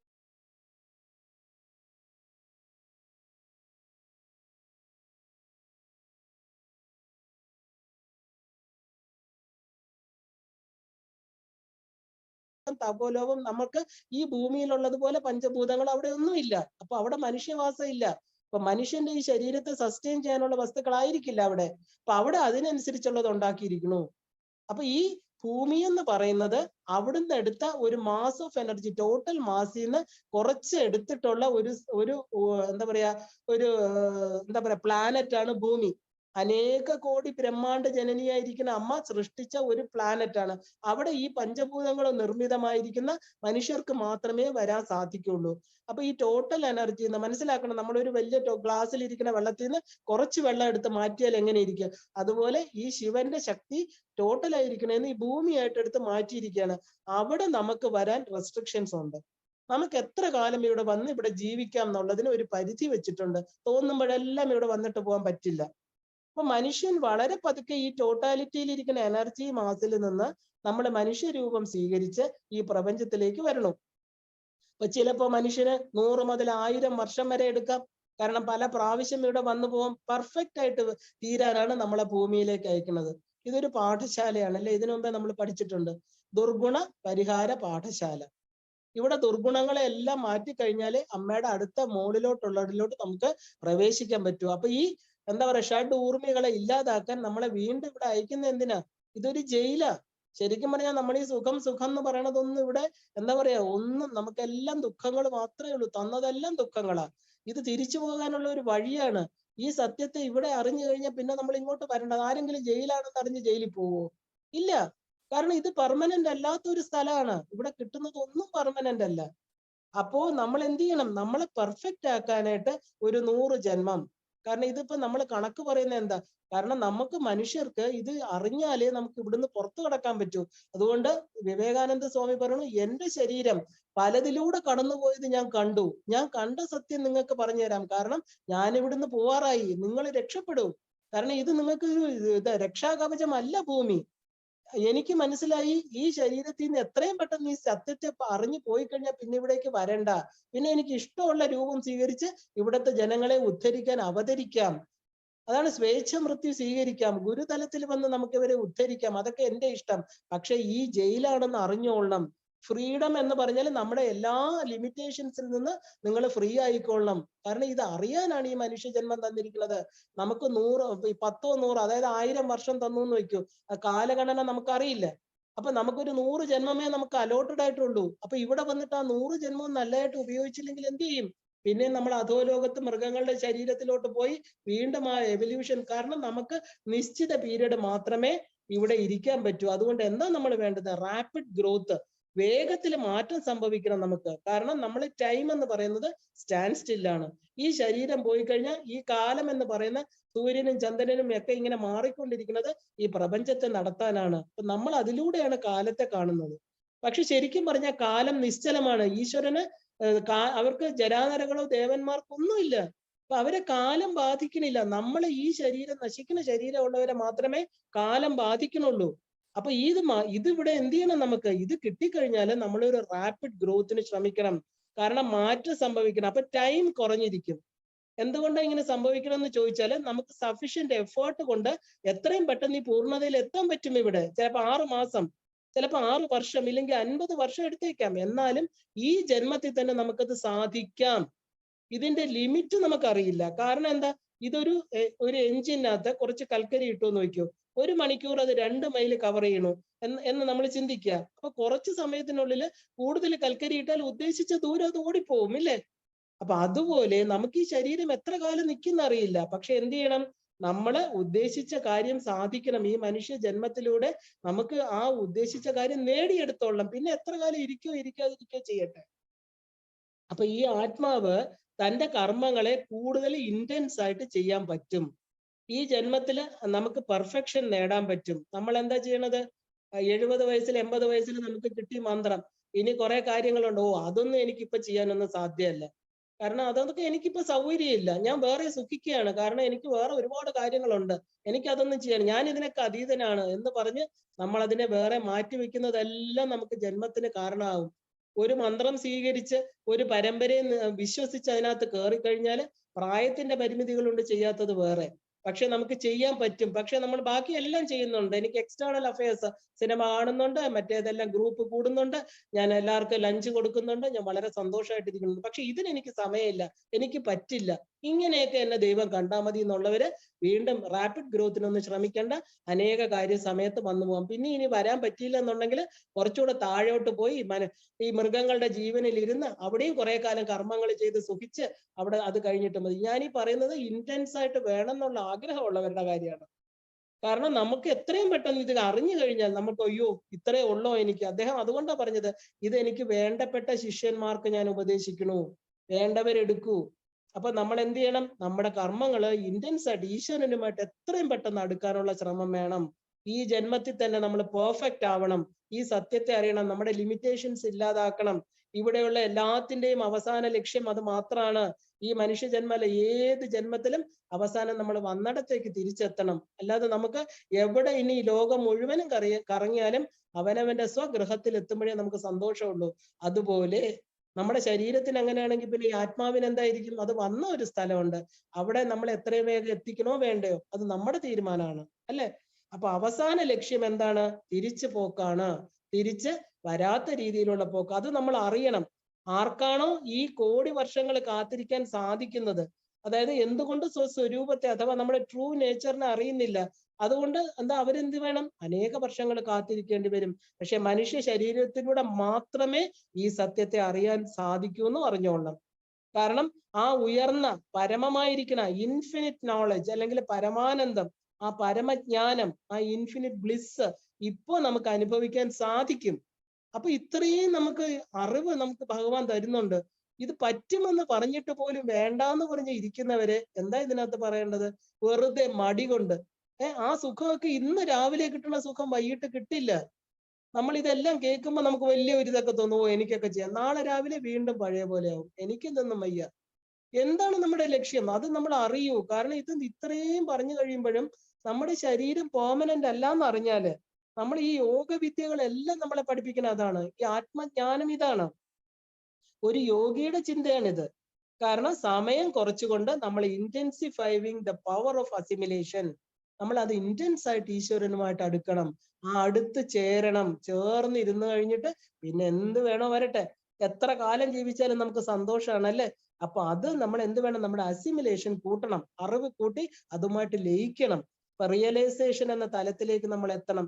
അത് സ്ലോ ആയിട്ട് പോയിന്റ് ബൈ പോയിന്റ് ആയിട്ട് പോകാതെ ഈ ലോക ജനതയ്ക്ക് മുഴുവനും പെർഫെക്റ്റ് ആകുന്നിടം വരെ കാത്തിരിക്കാതെ നമ്മുടെ കൂടെ ആരും കൈപിടിച്ചു കൊണ്ടുപോകാൻ നിർത്തല്ല അവിടെ. കാരണം ആരും നമ്മുടെ കൂടെ വരില്ല, നമ്മൾ ഒറ്റയ്ക്കാ. നമ്മുടെ ആത്മാവ് ഒറ്റയ്ക്ക് തന്നെ സഞ്ചരിച്ചേ പറ്റുള്ളൂ. അതിനു വേണ്ടി ആരെയും കാത്തു നിൽക്കണ്ട. അച്ഛനെയോ അമ്മയോ മക്കളെയോ കൂട്ടുകാരോ അവരും വന്നില്ല എന്ന് പറഞ്ഞ് നിൽക്കണ്ട. കാരണം നിങ്ങൾ ചിലപ്പോൾ അവർ വരുന്നതിന് മുമ്പേ നമ്മൾ പോയി എന്നിരിക്കും. നമ്മൾ ഈ കാര്യത്തിൽ വളരെ സെൽഫിഷ്. അതുകൊണ്ടാണ് സെൽഫ് റിയലൈസേഷൻ. സെൽഫ്, എന്റെ ആത്മാവിനെ എനിക്കേ അറിയാൻ സാധിക്കൂ, വേറൊരാൾക്ക് പറ്റില്ല. അപ്പൊ ഈ ആരെയും കാത്തിരിക്കാതെ ഈ തത്വചിന്തകന്മാര്, യോഗികള്, സെയിൻസ്, ഈ മന്ത്രദ്രഷ്ടാക്കളൊക്കെ എന്താ, ഇവരെല്ലാം ഇതാ ചെയ്തത്. അവർക്ക് കിട്ടിയ മനുഷ്യ ശരീരം കൊണ്ട് അവർക്ക് കിട്ടേണ്ടത്, നേടേണ്ടത് നേടി, അവരെത്തേണ്ടടുത്ത് എത്തി. അപ്പൊ അവരെ നമ്മൾ നമസ്കരിക്കുന്നു. നമ്മൾ മന്ത്രം തന്നവരെ, നമ്മളെ ഗുരുക്കന്മാരെ, നമ്മളെ ശിരസിൽ വെച്ച്, സഹസ്രാര പത്മത്തിൽ വെച്ച് സ്വസ്വരൂപ ദർശനം തന്നവരെ, സ്വരൂപ നിരൂപണ ഹേതവേ ഗുരുവേ എന്ന് പറഞ്ഞ് നമ്മൾ നമിക്കുന്നു. കാര്യം എന്താ, അവർക്ക് ചുമ്മാ ഇരുന്ന് കിടന്നുറങ്ങി നമ്മളെപ്പോലെ ഭക്ഷണവും കഴിച്ച് വെറുതെ ഒരു മുറിക്കകത്തിരുന്ന് TV കണ്ടവരല്ല അവര്. എല്ലാം ഇതിനു വേണ്ടിയിട്ട് എന്താ പറയാ, ഉപേക്ഷിച്ചുകൊണ്ട് ഈശ്വരനെ മാത്രം. അതുകൊണ്ട് അവർക്ക് ആ സ്ഥാനം നമ്മൾ കൊടുക്കുന്നു. ആ സ്ഥാനത്തേക്ക് നമ്മൾ ഉയരണമെങ്കിൽ എന്ത് വേണം?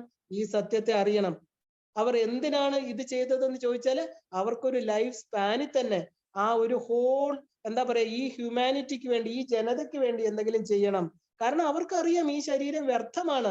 നാളെ കുഴിച്ചിടേണ്ട ശരീരം, അത് വെച്ച് എന്തെങ്കിലും നല്ലത് ചെയ്യാമെന്ന് അവര് കണ്ടു. എല്ലാവരുടെ ഉള്ളിലും ഈശ്വരനെ അവര് കണ്ടു.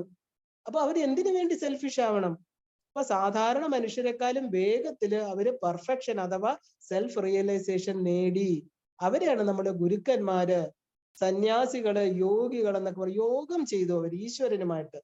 അപ്പോ ഈ കാലം അവർക്ക് മുന്നിൽ നിശ്ചലമായി. അവർക്ക് കാലമില്ല. അവർ 300 വയസ്സ്, 200 വയസ്സ്, 120 വയസ്സ്, 30 വയസ്സ്, അവർക്ക് സ്വച്ഛന്ത മൃത്യു കിട്ടി.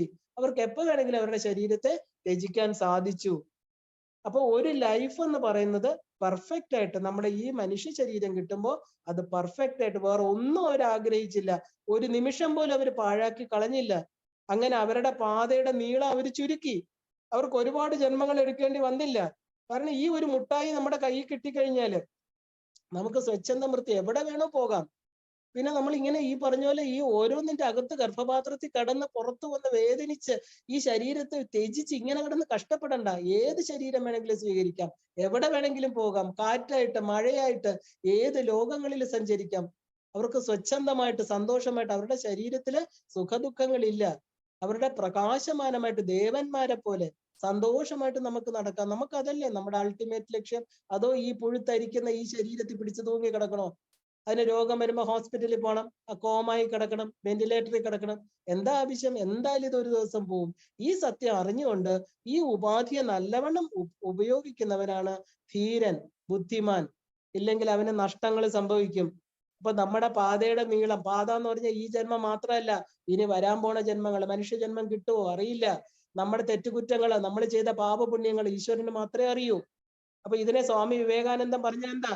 Concentration intensifying the power of assimilation, thus shortening the time. അദ്ദേഹം ടൈമിനെ ചുരുക്കാൻ കാണിച്ചു തന്ന 3. അതിനെയാണ് ഉത്തിഷ്ഠത, ജാഗ്രത, പ്രാപ്യവര, നിബോധത എന്ന് അദ്ദേഹം പറഞ്ഞത്. മലയാളത്തിൽ തർജ്ജമ ചെയ്തത്. നമ്മൾ ശ്രദ്ധിക്കണം, ശ്രദ്ധയോടെ ജീവിക്കണം, ഇന്റൻസിഫൈ ചെയ്യണം, കൂടുതൽ തീവ്രമാക്കണം സാധന.